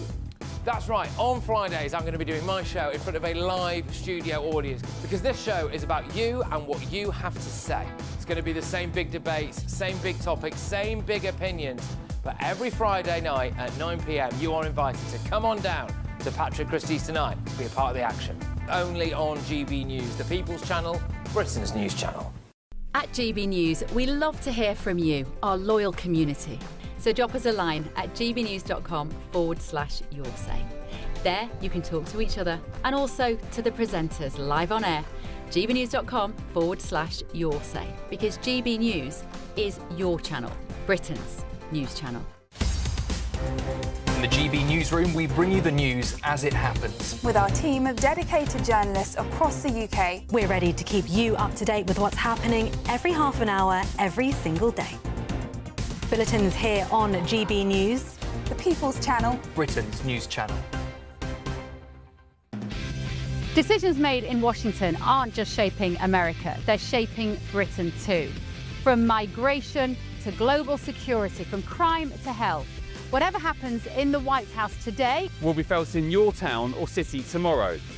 That's why The Late Show is live from Washington, D.C. Cutting through the politics to show you what it all means for Britain. The Late Show live every night at midnight. Only on GB News, Britain's news channel. Mornings don't have to be tiresome, especially if you have the right company. Wake up to news as it happens, opinion and debate, and of course, a little bit of entertainment too. Because when the kettle's on, we're on. That's Breakfast on GB News, a show worth waking up for. Every morning from 6 a.m. Only on the People's Channel, Britain's news channel. We'll spread the news, you spread the word. Britain was once the envy of the world. But look around. A nation that no longer knows what it is or where it's going. A country that's broken. How do we fix Britain? How do we bring it back? Friday night with Matt Goodwin at 8 p.m. Only on GB News.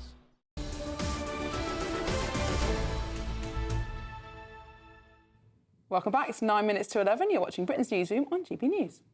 Well, the Chancellor has been urged to freeze alcohol duty, especially relating to spirits, in the upcoming budget, which is in November. Well, trade associations representing hundreds of distilleries UK-wide have penned an open letter to the Chancellor, calling the current regime unfair and reiterating their struggle. Let's talk to the Deputy Director of Strategy and Communications at the Scotch Whisky Association, Fraser Grieve. Good morning.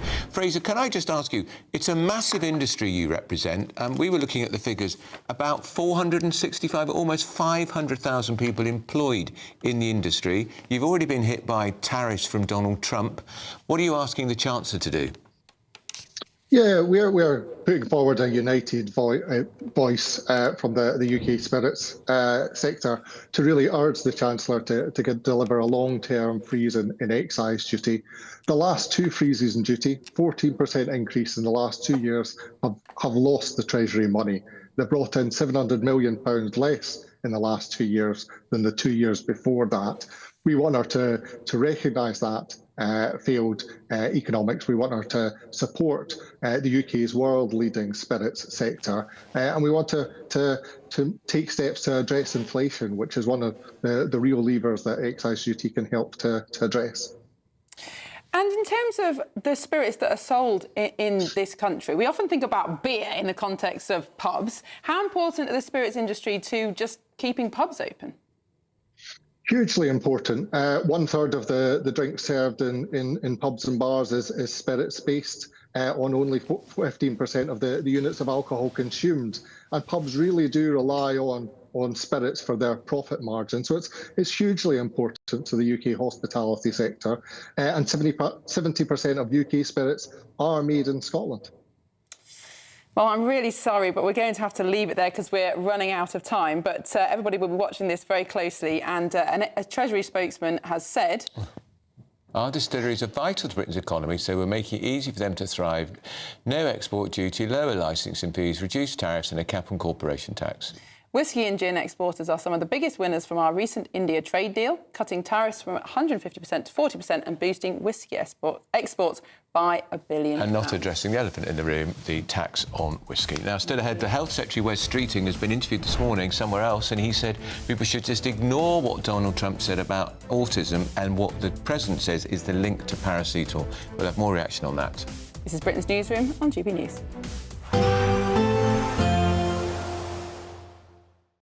Today, clouds overhead, total zen within. Box Solar sponsors the weather on GB News. Hello, very good day to you. I'm here with your GB News weather forecast from the Met Office. Now, away from the far southeast, it is going to be a dry day with some decent sunny spells around, albeit the cloud building a bit as we go through the afternoon. The fine weather is all due to this whacking great big area of high pressure that's sitting across the country. But worth noting, there is an occluded front towards the southeast, and it's this that's driving some showery bursts of rain that will be pushing through as we go through the day. Some of them could be a little bit on the heavy side across parts of East Anglia and Kent, for example. Here, there will also be some blustery winds. Elsewhere, a drier picture. Yes, the cloud building as we go through the afternoon, but still some decent sunny spells, and with light winds in any sunshine, feeling warm enough, even if on paper those temperatures are a little bit below average for the time of year. As we go through later on in the day towards the evening, still some showers across parts of East Anglia and the far southeast of England. Otherwise, it's a dry story for many places. Some late sunny breaks perhaps across many places. Just one or two showers around some coastal areas of Scotland maybe, but these are looking pretty light and few and far between, so the vast majority of us having a dry end to the day and staying dry for many overnight. The cloud's going to break up a bit more, so a lot of clear skies around. Just worth noting that there is a weak front that's going to be pushing in from the east, so eastern parts of England, maybe the far southeast of Scotland, seeing a little bit more cloud for a time and a few spots of rain perhaps, and all of that will be pushing its way further westwards. Away from this though, lots of dry, lots of clear weather, so again temperatures are going to drop quite low, some places getting close to maybe even a bit below freezing in some rural spots, so a touch of frost perhaps for some of us. Nonetheless, a chilly but bright start to the day for many. A few spots of rain where that front continues its way westwards across parts of northern England and southern Scotland as we go through tomorrow. Otherwise, it's looking dry with a mixture of a bit of cloud but also some sunny spells. Bye-bye. Today, clouds overhead, total zen within. Box Solar sponsors the weather on GB News.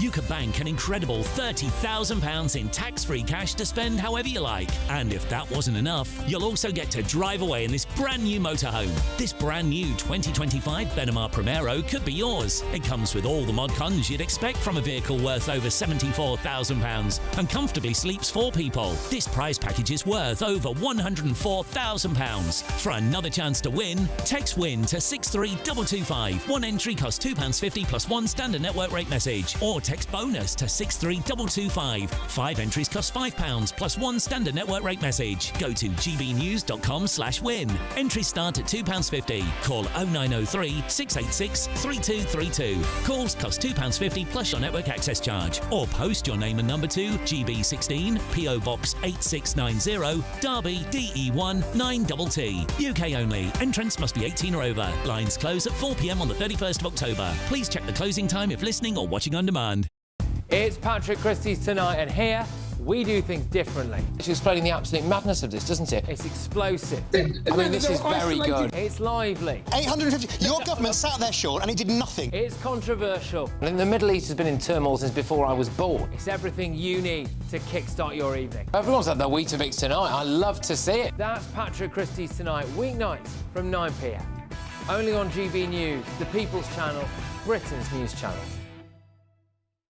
Hi, I'm Michelle Dewberry, and my show is your opportunity to cut through all the noise and dive in headfirst to some robust debates. Ideas clash. Situation, isn't it? No, because the failure is you're deliberately avoiding my point. Nothing's held back, And if you think this is the end of it, wait for more. and we do not shy away from the difficult stuff. Sometimes I want to shake people and say, if only you understood. So join me on Jubes and Co weeknights at 6 p.m. only on GB News, Britain's news channel.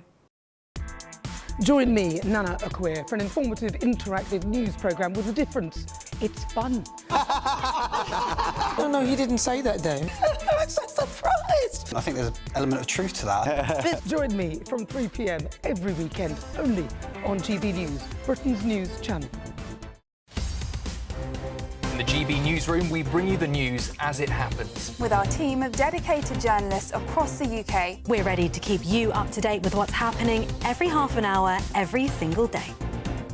Bulletins here on GB News, the People's Channel, Britain's news channel. Britain was once the envy of the world. But look around. A nation that no longer knows what it is or where it's going. A country that's broken. How do we fix Britain? How do we bring it back? Friday night with Matt Goodwin at 8 p.m. only on GB News.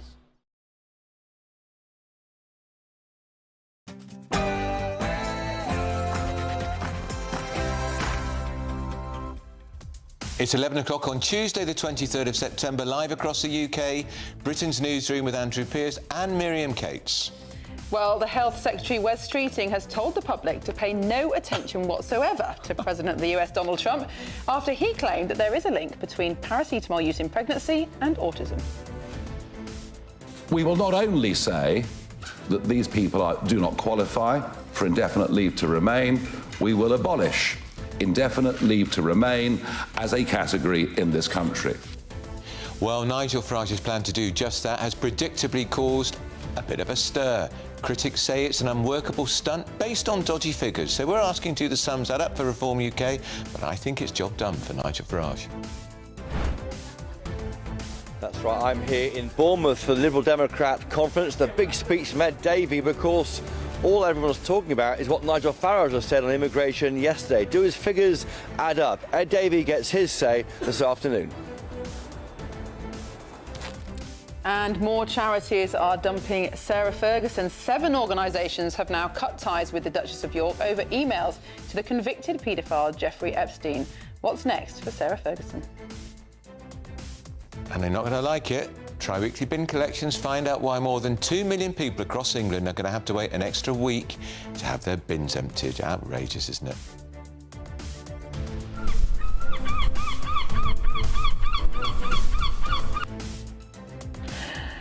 And a seagull summit. Find out how much the Scottish Government is giving to councils to control their seagulls, as the birds are being discussed at a summit in Inverness. Well, it's a classic natural world juxtaposition. We've got an endangered species in many of the gulls, but we've got townspeople all across Scotland who are fed up with gulls showing aggression.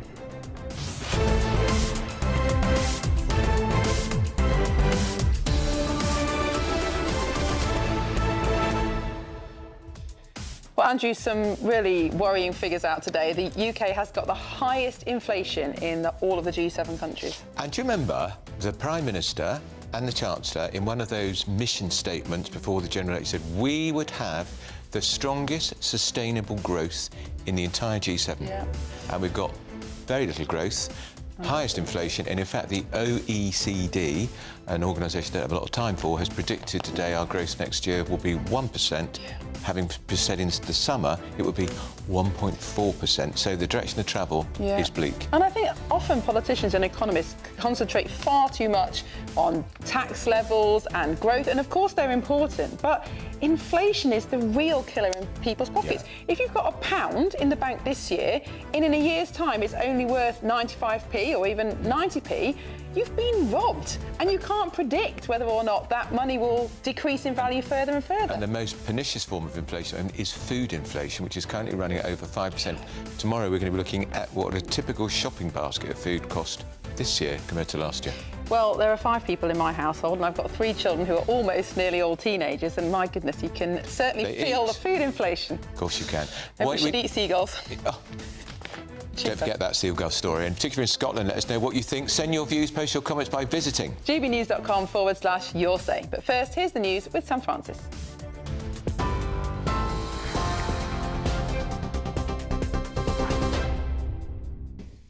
Very good morning to you from the newsroom just after 11 o'clock. Well, the Health Secretary, Wes Streeting, is urging pregnant women to ignore Donald Trump's claims about a link between taking paracetamol and autism. Speaking in the Oval Office, the president said that US doctors will soon be told not to prescribe the drug, known by its brand name, Tylenol. That's despite decades of advice it's safe. Tylenol during pregnancy can be associated with a very increased risk of autism. Well, UK health officials insist paracetamol is safe and expecting mothers are safe to use it, warning Trump's comments could pose real health risks. Tylenol's maker say that there's no scientific proof of a link to autism, calling the president's claims deeply concerning. Leading medical groups in the US and worldwide continue to recommend the drug as safe during pregnancy. The Foreign Secretary, Yvette Cooper, has accused Israel of choosing to escalate the war in Gaza. She confirmed the UK's recognition of a Palestinian state at the UN. She warned the two-state solution is in profound peril amid bloodshed, famine, terrorism and settlement expansion. Cooper said the move is born of urgency and principle, insisting there can be no role for Hamas in Palestine's future governance. I stand before you today beneath the emblem of the United Nations to confirm the historic decision of the British government to recognise the State of Palestine. Well, France, Australia, Canada and Portugal have also joined more than 150 nations in recognising Palestine in recent days. Meanwhile, Israeli forces are pressing deeper into Gaza City as Donald Trump prepares to address the UN General Assembly later today. UK growth is set to slow sharply next year, with the OECD warning higher taxes, spending cuts and Donald Trump's tariffs will drag on the economy. The report predicts growth will fall from 1.4% this year to just 1% in 2026. It also says Britain will face one of the highest inflation rates in the G7 and still above target next year. The Chancellor, though, insists the economy is stronger than forecast, but admits there is more work to do to help working people. Doctors in England are being urged to follow a new NHS initiative called Jess's Rule, a 3 strikes and rethink approach when a patient's symptoms don't improve.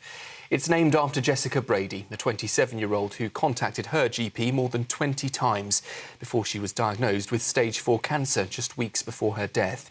The Health Secretary, Wes Streeting, says her case was a preventable and unnecessary tragedy and that the new rule will help GPs to catch deadly illnesses earlier. Liberal Democrat leader Sir Ed Davey expected to brand his party today as the party of change in his keynote conference speech. So far, the conference has unveiled plans for cigarette-style warnings on social media, alongside calls to Trump-proof British politics. Sir Ed Davey also stepped up attacks on Nigel Farage, warning that the Reform UK leader is, he says, a threat to democracy, and compared him to Donald Trump. He's predicting the Lib Dems could win way more than 100 seats at the next election, calling his party the big surprise in British politics.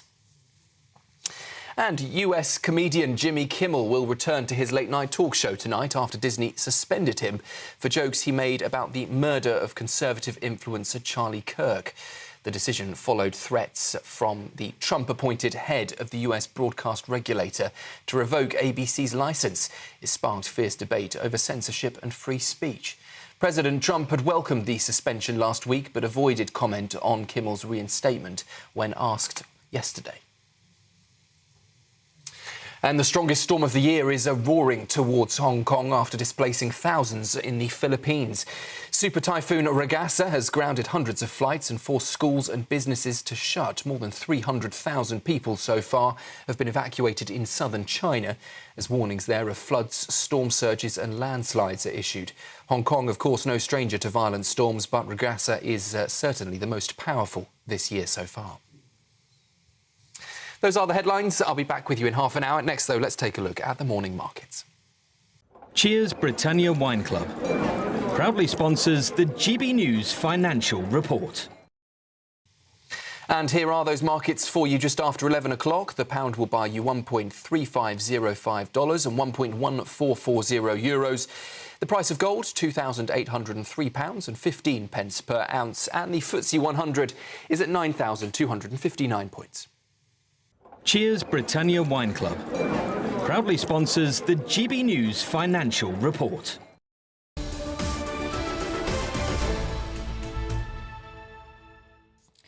Welcome back to Britain's Newsroom. We're live across the United Kingdom on GB News with Andrew Pearce and Miriam Cates. Well, we talked about this earlier. Britain will have the worst levels of inflation in the G7 of industrialised countries this year as prices continue to accelerate. Well, this is according to the Organisation for Economic Cooperation and Development, who have also warned that growth in the UK was slowing despite price rises being more than expected this year. Let's talk to economics editor at The Spectator, Michael Simmons. Michael, I was just saying to Miriam a little earlier in the programme, do you remember when the Chancellor and the leader of the government, Keir Starmer, said that under a Labour government we would have the most sustainable growth in the G7? That's not right, and we've now got the highest inflation. Yeah, absolutely. And it's not just the G7, it's worse than all the countries in the G20 as well. And this bout of inflation, this cost of living crisis, is a bit different to the one that we experienced a few years ago. Because, again, the one that we had coming out of COVID, coming out of Russia's invasion of Ukraine, although we were, again, the highest country, it was sort of an international trend.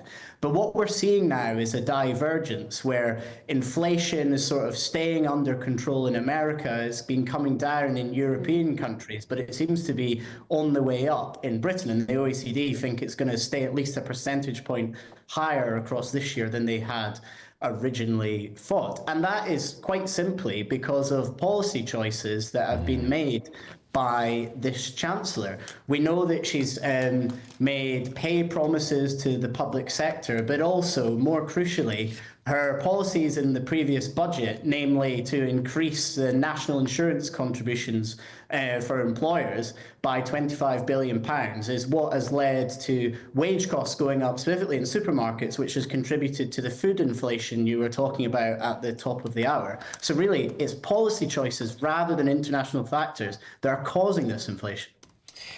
Now, Michael, I think often economists and campaigners and politicians focus on things like tax rises, but inflation like this is far more pernicious for household budgets. Not knowing how much food will cost from week to week is far more damaging to people's confidence than potentially a 1 penny rise in the basic tax rate. Do you think Rachel Reeves now needs to reassess her whole economic strategy and focus on bringing down inflation?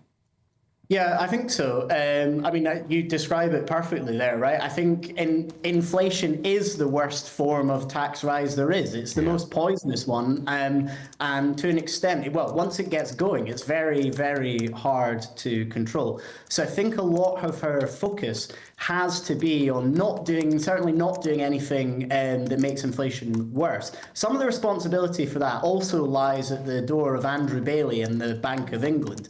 They need to be careful that they don't do things recklessly on interest rates, as you could argue they did in August, bringing them down perhaps too soon while inflation was not under control.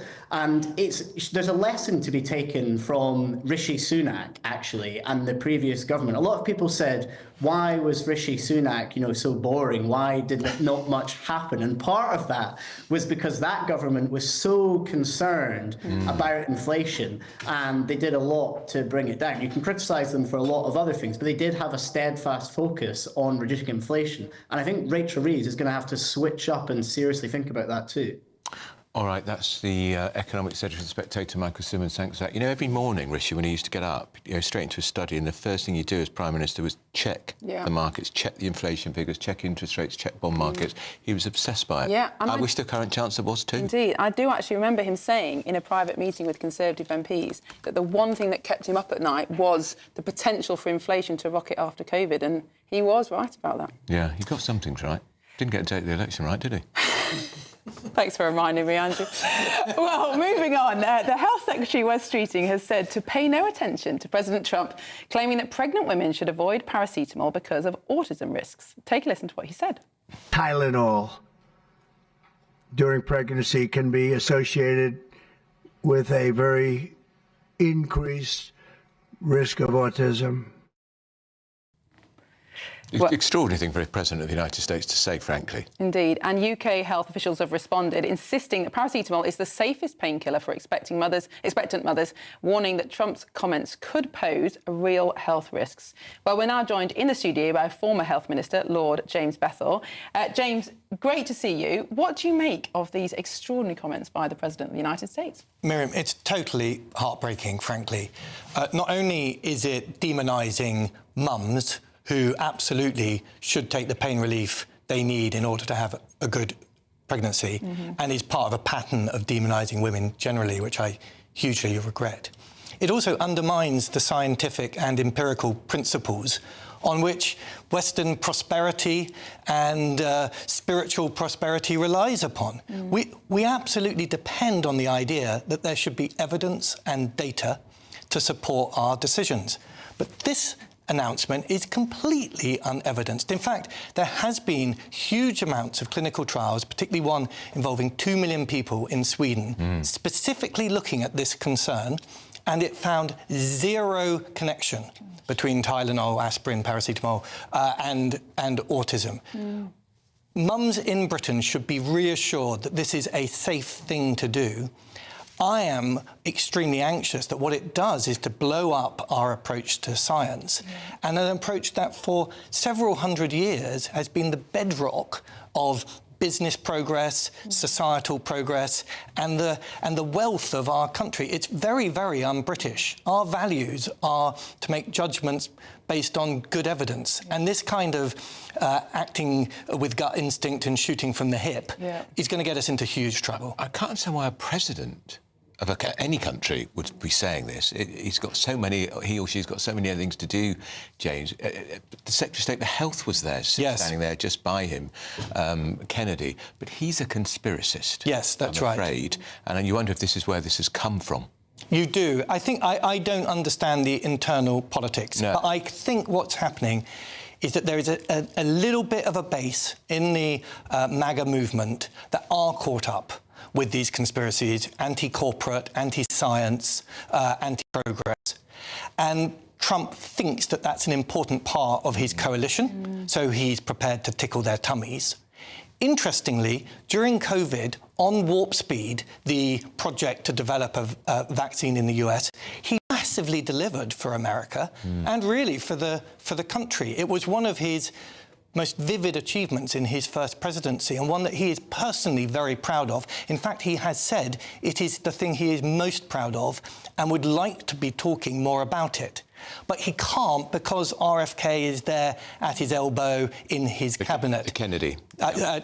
Kennedy. Yeah. That, I think, is part of all of this. And so long as Kennedy is there, then we're going to see more of it. Politics should not be getting caught up in something as fundamental as whether a pregnant woman should take a paracetamol. I agree. I was a minister. I had these decisions on my desk. It is enormously tempting when you're presented with people who are passionate about an idea and you're in the hot seat to override the clinicians with all of their fussy commitment to evidence and data. But that temptation is a huge mistake. And I learnt as a minister during the hot days of COVID, you've got to stick to what the evidence says. And the people who interpret it the best are the intelligent, experienced clinicians who can be quite annoying, but you've got to stick to them. Do you think, though, James, that we are hampered by not enough politicians having scientific knowledge and experience and being trained to understand data? Because, you know, I have a science background, and the truth is that science isn't always settled. There are competing points of view, and you do need to be pretty well trained to try and analyse the difference between this data. I mean, Trump would be the first to say that he is not trained in data analysis. No, Miriam, you're absolutely right. And I'm a worse defender. I've got a degree in history, and I'm not the... Yeah, well, I try my hardest. But I remember Patrick Valence's eyes rolling when he was explaining COVID. He was the chief science officer, and when he had a bunch of liberal arts graduates making key decisions, and he was having to repeat the mathematics over to them because they had failed to keep up with the rest of the class. You could sense the obvious frustration, and he had a point, and he's written about it. Why are there not more scientists in Parliament? Well, there aren't enough scientists in British society. The French, of course, have engineering as the aspirational degree. I think this has changed. So Amy Baden, of course, is an engineer. Yes, she is. And my daughters will be required to do maths A-level because of changes. By you? Well, by Rishi. Well, by me, for sure. But Rishi has brought in that you have to do maths until you leave school. God, so they are... I'd have struggled. I know, me too. Oh, dear. But my son's doing physics at Stanford, and it's a different... I think there is a different feeling now in schools than when we were there. Well, at least that is something Of course, we famously had a scientist Prime Minister. Margaret Thatcher. And she was very analytical and on it as a result. And she'd have challenged the scientists the whole way through the COVID pandemic. Yes, maybe she would have done, I'm sure she would. I don't think there'd have been a second lockdown with Mrs T. Well, who knows? But at least she would have understood the data that was being presented. Anyway, James, thank you so much, James Bethel, for coming in and putting us straight on that. Now, time for the Great British Giveaway. Plenty of time for you to become our biggest winner to date, driving away with a 4-berth motorhome worth £30,000 and... cash as well. The whole package is worth £104,000, and here are all the details you need for a chance to make it yours. You're not going to want to miss our greatest Great British Giveaway so far. You could bank an incredible £30,000 in tax-free cash to spend however you like. And if that wasn't enough, you'll also get to drive away in this brand new motorhome. With thanks to Marquis Leisure, this brand new 2025 Benimar Primero could be yours. It comes with all the mod cons you'd expect from a vehicle worth over £74,000 and comfortably sleeps 4 people. This prize package is worth over £104,000. And remember, if you can dream it, you can drive it away. For another chance to win, text WIN to 63225. One entry costs £2.50 plus one standard network rate message. Or text BONUS to 63225. 5 entries cost £5 plus one standard network rate message. Go to gbnews.com/win. Entries start at £2.50. Call 0903 686 3232. Calls cost £2.50 plus your network access charge. Or post your name and number to GB16 PO Box 8690 Derby DE1 9TT. UK only. Entrants must be 18 or over. Lines close at 4 p.m. on the 31st of October. The winner will be contacted live on GB News, week commencing 10th November. Please check the closing time if listening or watching on demand. Good luck. Well, still ahead, find out what safety measures are being put in place to protect people from seagulls in Scotland. Just cull them. And coming up next, we'll tell you why you're going to have to wait 3 weeks for your bins to be emptied. I wonder if those stories are connected. Isn't that outrageous? Of course there's a connection. This is Britain's Newsroom, Britain's favourite morning show on GB News.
Decisions made in Washington aren't just shaping America, they're shaping Britain too.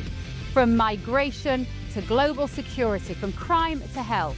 Whatever happens in the White House today will be felt in your town or city tomorrow. That's why The Late Show is live from Washington, D.C. Cutting through the politics to show you what it all means for Britain. The Late Show live every night at midnight. Only on GB News, Britain's news channel. Exciting news. Every Friday, my Patrick Christie's Tonight Show is going to have a twist to it. We're welcoming some special guests. You. That's right, on Fridays I'm going to be doing my show in front of a live studio audience because this show is about you and what you have to say. It's going to be the same big debates, same big topics, same big opinions, but every Friday night at 9 p.m. you are invited to come on down to Patrick Christie's Tonight to be a part of the action. Only on GB News, the People's Channel, Britain's news channel. Hi, I'm Michelle Dewberry, and my show is your opportunity to cut through all the noise and dive in headfirst to some robust debates. Ideas clash. Situation, no, isn't it? No, because the failure is you're deliberately avoiding my point. Nothing's held back. And if you think this is the end of it, wait for more. And we do not shy away from the difficult stuff. Sometimes I want to shake people and say, if only you understood. So join me on Jubes and Kerr weeknights at 6 p.m. only on GB News, Britain's news channel.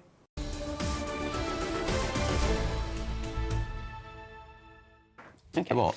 Welcome back. It's 24 minutes past 11. You're watching Britain's Newsroom live across the United Kingdom with Andrew Pearce. And I just said the what. Sorry, we're talking by. We've got our panel back. Nigel's here. Renee's here. Bins. And to you too. How healthy is our... If they... This Labour government is now saying in certain parts of the country you won't have a guarantee for bin collection every... It's ridiculous. I mean, look, I'm lucky. I live in an area that is Labour, but I get my bins collected every week. We don't produce much waste in our house because there's only me and my daughter. I make my other half live somewhere else, as you know. We have a very unconventional life. But I think, bins there. you know, for families that are producing normal amounts of rubbish and not have their bins collected every week, it is absolutely disgusting, especially in the face of increasing council tax bills every single year and the threat of them going even higher. Yeah. We're paying more, we're getting less. And this foxes cannot work. in the cities, inner cities. Foxes, they used to be just at night time, didn't they? They saunter down the street now, don't they? They actually trot down the pavement as if they have the right. Yes, I know. It's appalling, and that's going to get worse. And they carry a lot of mange and disease, don't they? Well, I'm not sure they do, and I quite like seeing a fox here and there. But I mean, my other half has actually just moved in over the road to me, and he lived in very unconventional. He lived in Paddington before, and on his first weekend there, he came over and he said, "Oh, I made a terrible mistake. I put a bin bag outside. The foxes had it all over the place." Of course they do. You learn that you can't do that. You need a bin, and you need it not to be overflowing. Nigel, isn't this really about council cuts and the fact that there is certain spending that councils have to incur? Adult social care, children's social care. Migrant hotels. And both because of those which prices going go up. up and up and up, they've got to cut something that they're legally allowed to cut. Yeah, and also it goes back to your lot, cutting back the central fund. Blamed for everything today. Well, cutting back the central funding to councils, and that goes back years. So it goes back to Cameron's era when money was cut. But yeah, I mean, at the moment councils are really hard pushed. So what councillors tell you is the 3 Ps are the most important things. Planning, parking, potholes. That's what residents care about. Yeah. They ought to add a B to should. that, which Bins. is bin collection. I would put bins Like top. Renee, mine are collected every week, but I live in a Tory council area, so there you go. There we are, you see. Efficiently run, and you probably have a lower council tax than Renee in the Labour area. Actually, at the base of this, what they need to do is take social care out of local councils' budgets and put it into central government. Because if they had to worry about the social care budget and the NHS budget together, they would start acting on social care. Right now, it's out of sight, out of mind. Well, they've been trying to do this. I mean, in fairness, all governments have been trying to do this for years. The idea is that you've got to get the NHS and social care linked up. We have a department that's called the Department of Health and Social Care, but it's still not linked up properly. No. Is it ever going to change, that? Well, I mean... Is there any prospect in the next 3 years of this government, 3.5 years, that they're going to get on with sorting out the social care crisis? Well, I mean, they're going to have to, aren't they? They've got a massive majority. Yeah. They can do it. Well, yes, I know, but like all these things, it costs money. Yeah, and they're What is this? The bit I don't get is why successive governments haven't done the reorganisation that they keep promising, which is to try and link the two. If you've got 1 in 10 people in a hospital bed who don't need to be there because there's nowhere to put them, that is actually impacting on the NHS. But let me tell you why. So, you know, we had all of the fanfare about they're going to scrap NHS England and they're going to lay off at least 50% of people. That's not going to happen. And I can tell you already they've decided it's not going to happen, and it's quiet. They're not speaking about it, because when they did that and then the managers came forward with the redundancy costs, the government looked at the redundancy costs, which were eye-watering, and said, oh, we can't afford that. So you're saying NHS England will stay? Oh, it will just be a different name. They're not going to make any of those redundancies, I promise you. Those staff will just be moved sideways. They'll be moved into the Department of Health and Social Care. The jobs will still remain, but just elsewhere. There will be no savings from that statement at all. Well, where do the jobs go? Well, I mean, where is this new organisation going to be? They're just renaming it and absorbing them into the Health Department, doing the same work. And it's because everything is so short-sighted. They can't look at that bill, which will be huge, and say, yes, but in the long term we will save. GBNews should do an FOI on that and say how many jobs... Yes. What are the savings to the taxpayer and the NHS of the abolition of NHS England? It'll be interesting, won't it? Yes. Nigel, this was kind of the point that Nigel Farage and Zia Youssef were making at their press conference yesterday, is that we've become so used to this idea that we can't really change anything and nothing radical is possible. Well, no, it's not a question of that. I just think that if you're taking yesterday's press conference, whatever you change has got to be realistic. And the trouble with reform is they put together populist policies, in other words, sort of simplistic solutions to complex issues. And that's what happened yesterday. Now, it goes down well with the voters, which is why it's populist, but there is a real problem if you don't actually work it out. As you know, if you're in government, you have to make things work. Opposition parties can say what they like. But what you've just done is actually say what Miriam just said. You've just put it into speak, which makes it sound clever. Thanks, Renee. Sorry, Miriam. I'm not sure you should be more insulted. Miriam didn't make it sound clever Miriam, at all. apologies. Welcome to my life, Renee. She never makes things sound clever. That's what I have to do for her. I might just leave. Well, I think that's time to bring... I'm afraid it's time to bring the... It was a compliment. Well, on that She's already paranoid about what the viewers and the listeners say about her. Sam Francis, the floor is yours, Sam, albeit only for 60 seconds.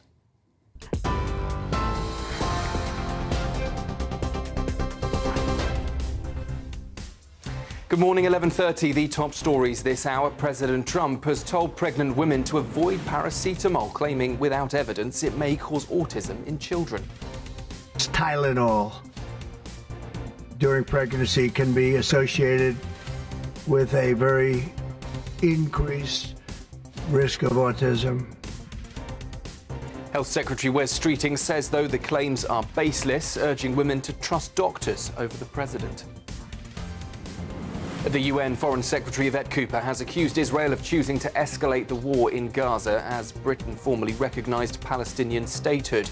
Israel, though, continues its ground offensive in Gaza City amid mounting international pressure. Higher taxes, spending cuts and growth down to 1% next year. That's the warning from the OECD. Chancellor Rachel Reeves insists the economy is stronger than forecast, but admits there is more to do to ease the cost of living. GPs are being told to think again under Jess's rule if patients keep returning with worsening symptoms. It's named after 27-year-old Jessica Brady, who sadly died after her cancer was missed. Sir Ed Davey has branded the Lib Dems the party of change at their annual conference. He's predicting a surprise at the next election, while warning that Nigel Farage is a threat to democracy. And in the US, Jimmy Kimmel will return to late night tonight after his suspension for comments about Charlie Kirk's killing. Disney says thoughtful conversations paved the way, but some networks remain undecided. Those are the headlines for now. I'll be back with you just after midday. Tune into GB News Radio wherever you are, online, on DAB digital radio, on TuneIn, on Radio Player, and on your smart speaker. Just say, play GB News.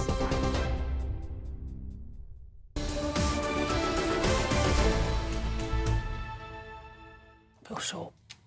Thank you, Sam. We're still reading from the shock, aren't we? All right. Andrew, I've got 3 children. I'm used to a bit of banter. Renee said that Nigel said something that Miriam had said, but he just said it in a clever way. Yeah, Nigel, you just repeated what Miriam said, but in a clever way. I don't think that's what... Jammed with anyway, I don't know what's going on. I have no idea. What are you going to talk about on your programme? Well, we're going to talk about inflation, which is, of course, very bad. Prices rising with wages lagging behind. Yes. Simple definition of it. We are going to be possibly the worst with inflation in the G20 countries. Now, that is very troublesome. And the thing that's fueling it is, of course, food prices, which are going up, and energy prices, which, of course, our Ed Miliband promised that we'd be saving money. Yeah. But our energy is literally the most expensive in the world. But this is another step. We're used to being the worst in the G7 for things like growth and inflation and all the rest of it. But we're now graduating to being the worst in the G20. The G20. I mean, that is the 20 advanced sort of democracies around the world. I mean, how are we this bad? And the crazy thing is, at the time of the last general election, inflation was on target. 2%. 2% we got down to, 2% under the last government. And the strange thing is, and obviously correlation is not always causation, but I'm sure there's some causation going on here with public sector pay awards and all the rest of it. Since the last general election, you've seen this steady trend upwards. Upwards and upwards and upwards. It looks like Rachel Reeves is not in control. I blame her. And if you ratchet up taxes, up goes inflation. There's also the problem, though, isn't there, of massively increasing government debt payments, which is not only the fault of this government, and we're having to print more money to pay for it, and that in itself is inflationary. And much of the G20 is not struggling in that same way. Well, and the Bank of England's made an extraordinary decision on quantitative tightening, but I suppose we're getting into the weeds there. We were also expecting... Remember, was it in the mission statements or something before the election, we were going to have the strongest, most sustained growth in the G7. That's what Labour promised. I mean, it is extraordinary that is just abandoning. There's also some new numbers out in terms of house building. They're going to miss their targets on that. We are expecting this asylum seeker case. I'm sure you're going to be talking about it. I think we're currently hearing the sentencing now. Yeah. Well, we'll we will bring you live. that if it happens in our programme or yours. Or yours. Well, all that's coming up at midday, but up next... Oh, this is so exciting for everybody. Sir Ed Davey, the Lib Dem leader. He's going to lay down the gauntlet to Donald Trump. Does Donald Trump care what he thinks when he couldn't even bother to go to the state banquet last week? Maybe he'll respond. He responded to Sadiq Khan, didn't he? There he is, playing a drum. Why is he playing a drum? On All You Need to Know, this is Britain's Newsroom on GB News.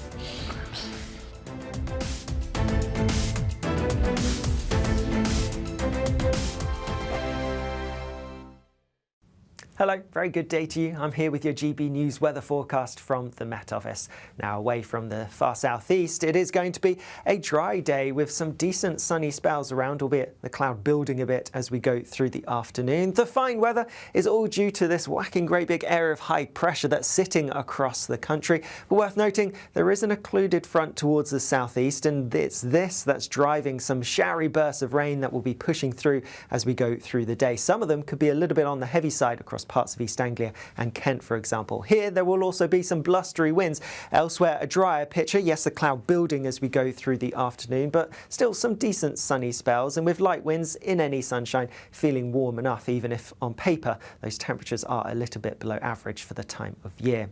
As we go through later on in the day towards the evening, still some showers across parts of East Anglia and the far southeast of England. Otherwise, it's a dry story for many places. Some late sunny breaks perhaps across many places. Just one or two showers around some coastal areas of Scotland maybe, but these are looking pretty light and few and far between, so the vast majority of us having a dry end to the day and staying dry for many overnight. The cloud's going to break up a bit more, so a lot of clear skies around. Just worth noting that there is a weak front that's going to be pushing in from the east, so eastern parts of England, maybe the far southeast of Scotland, seeing a little bit more cloud for a time and a few spots of rain perhaps, and all of that will be pushing its way further westwards. Away from this though, lots of dry, lots of clear weather, so again temperatures are going to drop quite low, some places getting close to maybe even a bit below freezing in some rural spots, so a touch of frost perhaps for some of us. Nonetheless, a chilly but bright start to the day for many.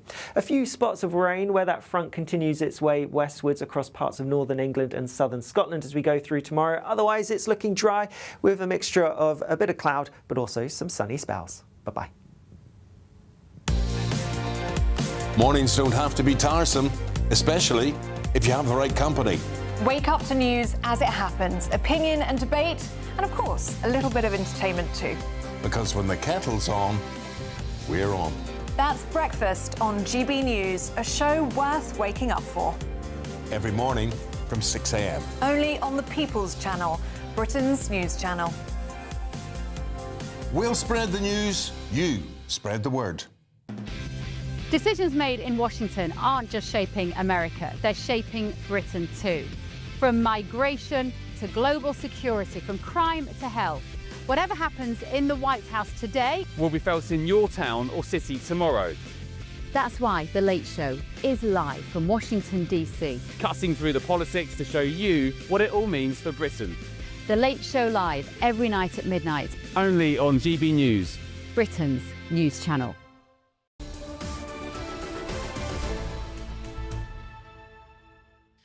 Welcome back. It's nearly 20 to 12 and you're watching Britain's Newsroom on GB News with Andrew Pearce and Miriam Kate. Well, great excitement here, of course, because Sir Ed Davey, the Lib Dem leader, is going to unveil his plans at the party conference in Bournemouth. He's talking about giving US cancer research scientists who he alleges are fleeing the Trump administration's anti-science agenda fellowship scheme here so they can continue their work in the UK. I don't know if they are fleeing the country, but if they are coming here, good. Well, it's a good day to announce it, isn't it? Given what Trump has said. I wonder if he had some advance notice. Well, let's hear from GB News political editor Christopher Hope. Chris, I hope you're enjoying your time in Bournemouth. It looks quite sunny there. It's lovely. I haven't yet been for a swim though, Miriam. That might be later.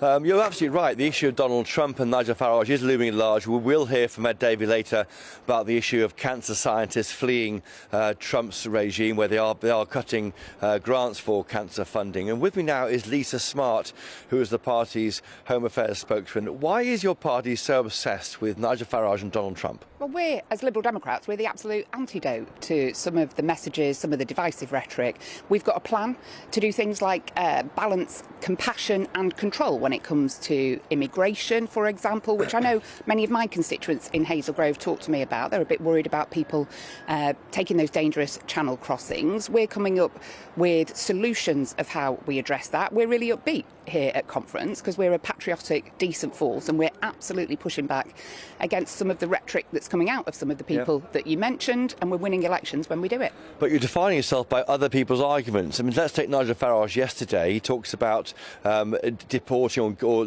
asking him to leave hundreds of thousands of people on indefinite leave to remain. You shake your head, but isn't that a way of dealing with the Boris wave of migrants who came here? It's a way of driving our economy completely off a cliff. It's not a plan, it's not a solution, it's not thought through, and it would divide communities. We're coming up with solutions, things like putting Nightingale centres so that we can process asylum applications much more quickly. The asylum backlog is... That's your legal side. What's your issue? How would you tackle the legal migrants here, who there are too many of them, maybe we haven't got enough homes anymore for many of them, it's pushing up the prices for people who live here? We, as a country, have massively benefited from migration over the years. My own family has benefited. My dad had a kidney transplant performed by somebody who was born in another country. There are many positives to immigration, but everybody wants a fair and effective system that gets a really good, strong balance between control and compassion. But those on benefits, why should they still be here? If you arrive here, we open our doors to you as a migrant legally, and then you're on benefits. How is that right? That's an issue for Reform UK. They're tackling that. You're not. I want to see those who are able to work encouraged into work. Of course I do, but there will always be some people who need the state to support them. They might have a disability that means they're just not able to work, but I very much want to see the state doing absolutely everything it can to encourage those who can work and support them where needed into work. But the feeling is that you're banning, maybe put health warnings on TikTok videos. Reform UK is trying to take on one of the three big issues of the day, the others being health and the economy. Why can't the Lib Dems show similar ambition? We've got a huge amount of ambition. You'll hear from our wonderful leader later today. He's going to be talking, as you mentioned, about encouraging those cancer scientists from the States, who are some of the best in the world, feeling completely abandoned by what the Health Secretary and the President in the States are saying. We should be welcoming people with skills and talents that we need, because that's how we get our economy to grow. What's your view on Donald Trump linking paracetamol to raising the risk of autism? Well, it's obviously nonsense, but it's actually really dangerous nonsense, and it's particularly cruel talking in the context of pregnant women. We know all the evidence for decades and decades and decades is that paracetamol is absolutely one of the safest drugs to take, and it is dangerous nonsense that he's talking. On these figures here, the OECD are forecasting growth to fall from 1.4% this year to 1% next year, inflation to go up to 3.5% from 2.5% this year. This is getting worse, and we're going into a possible tax-raising budget. So it's really worrying. And I listen to some of the businesses operating in my constituency, and they want growth. They absolutely want growth. The government raising the national insurance charges on businesses has really affected the decisions they're making about hiring and about planning. What we want to see to really drive growth is a proper customs union with the European Union. It could raise £25 billion a year, and that's what we're pushing. Come off it, Lisa Smart. Brexit was nine years ago. Can't you move on from that? So a customs union just makes complete sense economically, politically. We should, of course, have sensible trading relationships with our nearest neighbours. Loads of businesses in my patch complain about the barriers that still exist, that were put up by Brexit. A customs union would make it easier to trade and would really drive growth. Lisa Smart, thank you. Lisa Smart there. All roads go back to Brexit, even at Liberal Democrats. It does with the Lib Dems, as Chris hopes. So get over it, guys. Chris, great to talk to you. Enjoy the conference. Now, up next, we're going to bring you Scotland's solution to the plight of seagulls. Now, some people are ticking them off and saying get rid of them. They are a menace. Vermin, they're rats with wings. They are, and big wings. And but first, we heard this holiday sun. Here's the forecast for some of the top European destinations. Well, they don't know. You're looking happy. Well, the forecast looks good. So you've sorted the travel insurance then? All Clear Travel Insurance sponsors GBNews Travel Destinations Forecast. Parts of Europe could see some heavy rain and some thundery downpours as we head our way into Wednesday. Mostly dry and settled across Greece, plenty of sunshine here, but through Italy, around the Adriatic coastline, also southern parts of France and Switzerland could see some heavy thundery downpours, a risk of large hail and also some strong gusty winds. Across Spain and Portugal, though, largely settled, plenty of sunshine, fairly similar across the Canary Islands too. A mostly settled end to the week with a chance of more showers heading into the weekend and temperatures in the mid-20s. All Clear Travel Insurance sponsors GBNews Travel Destinations Forecast. Welcome back to Britain's Newsroom with Andrew and Beth. Hello everyone, Patrick Christie's here. I'm Michelle Duke, Britain's News Channel. Access the stories that matter to you. Take the GB News family with you on any device. And as long as you have an internet connection, tune in to GB News anywhere on the planet or beyond. GB News, the People's Channel, Britain's news channel. Britain was once the envy of the world. But look around. A nation that no longer knows what it is or where it's going. A country that's broken. How do we fix Britain? How do we bring it back? Friday night with Matt Goodwin at 8 p.m, only on GB News. It's Patrick Christie's Tonight, and here we do things differently. It's explaining the absolute madness of this, doesn't it? It's explosive. I mean, this is very good. It's lively. 850. Your government sat there, Sean, and it did nothing. It's controversial. And the Middle East has been in turmoil since before I was born. It's everything you need to kickstart your evening. Everyone's had their Weetabix tonight. I love to see it. That's Patrick Christie's Tonight, weeknights from 9 p.m. Only on GB News, the People's Channel, Britain's news channel. At GB News, we love to hear from you, our loyal community. So drop us a line at gbnews.com/yoursay. There you can talk to each other and also to the presenters live on air.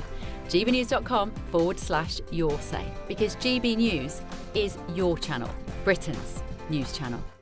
Hi, I'm Michelle Dewberry, and my show is your opportunity to cut through all the noise and dive in headfirst to some robust debates. Ideas clash. Situation, no, because the failure is you're deliberately avoiding my point. Nothing's held back. And if you think this is the end of it, wait for more. And we do not shy away from the difficult stuff. Sometimes I want to shake people and say, if only you understood. So join me on Jubes & Co. weeknights at 6 p.m, only on GB News, Britain's news channel.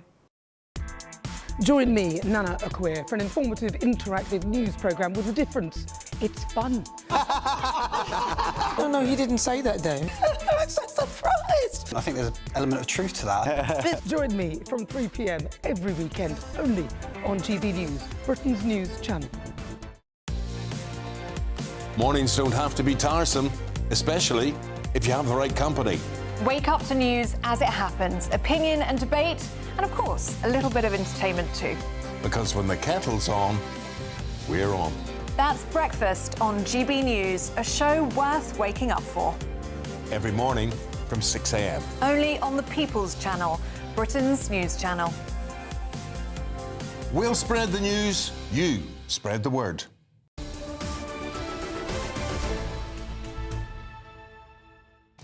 Now, I can't stand them. I'm sorry if I'm upsetting people watching and listening, but seagulls are back in the headlines. The Scottish Government's announced a huge spending boost to help local councils deal with the problem. And there's going to be, believe it or not, a summit on gulls in Inverness this week. Well, this comes after reports of children being attacked in the borders. 7 youngsters injured in just 1 month, some left with cuts to their heads. Councillors say the birds are out of control, but have seagulls really become a public menace? Yes, they have. Let's talk to GB News' very own Scotland reporter, Tony Maguire, who joins us live from Eyemouth. Good morning, Tony. I hope you haven't got an ice cream there, because the gull will nick it.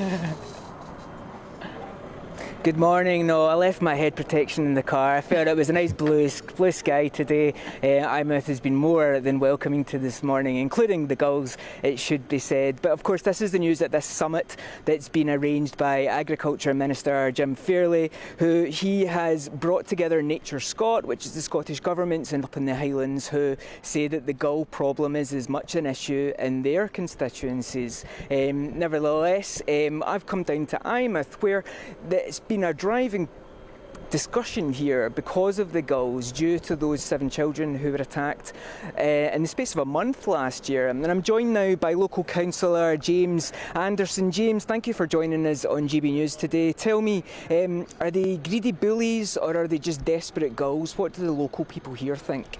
I think you've had it in one. Some people think they're greedy bullies and others think that they are just hungry. I think what's missing from the whole conversation is the middle ground, where everybody needs to take a step back from the main argument and think about a balanced approach to how we manage this problem.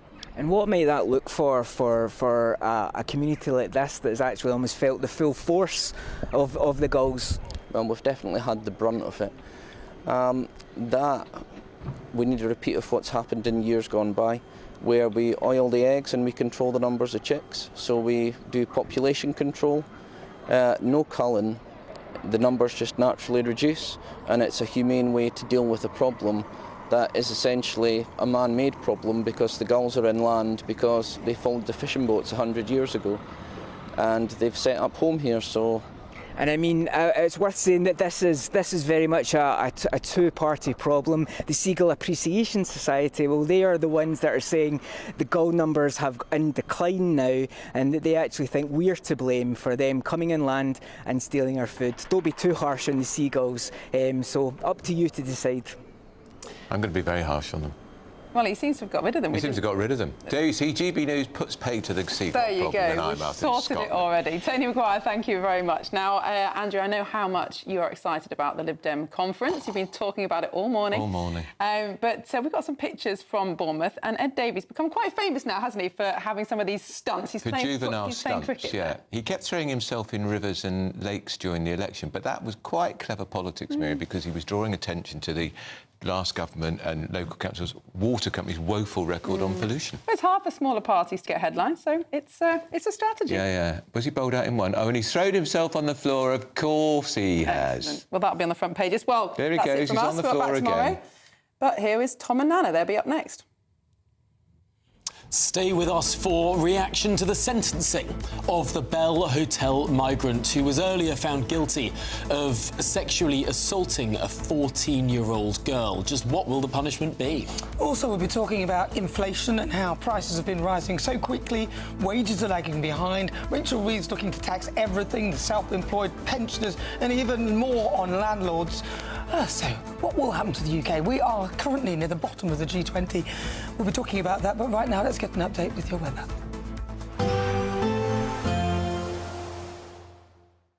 Expect warm spells with the odd rude interruption. Box Boilers sponsors the weather on GB News.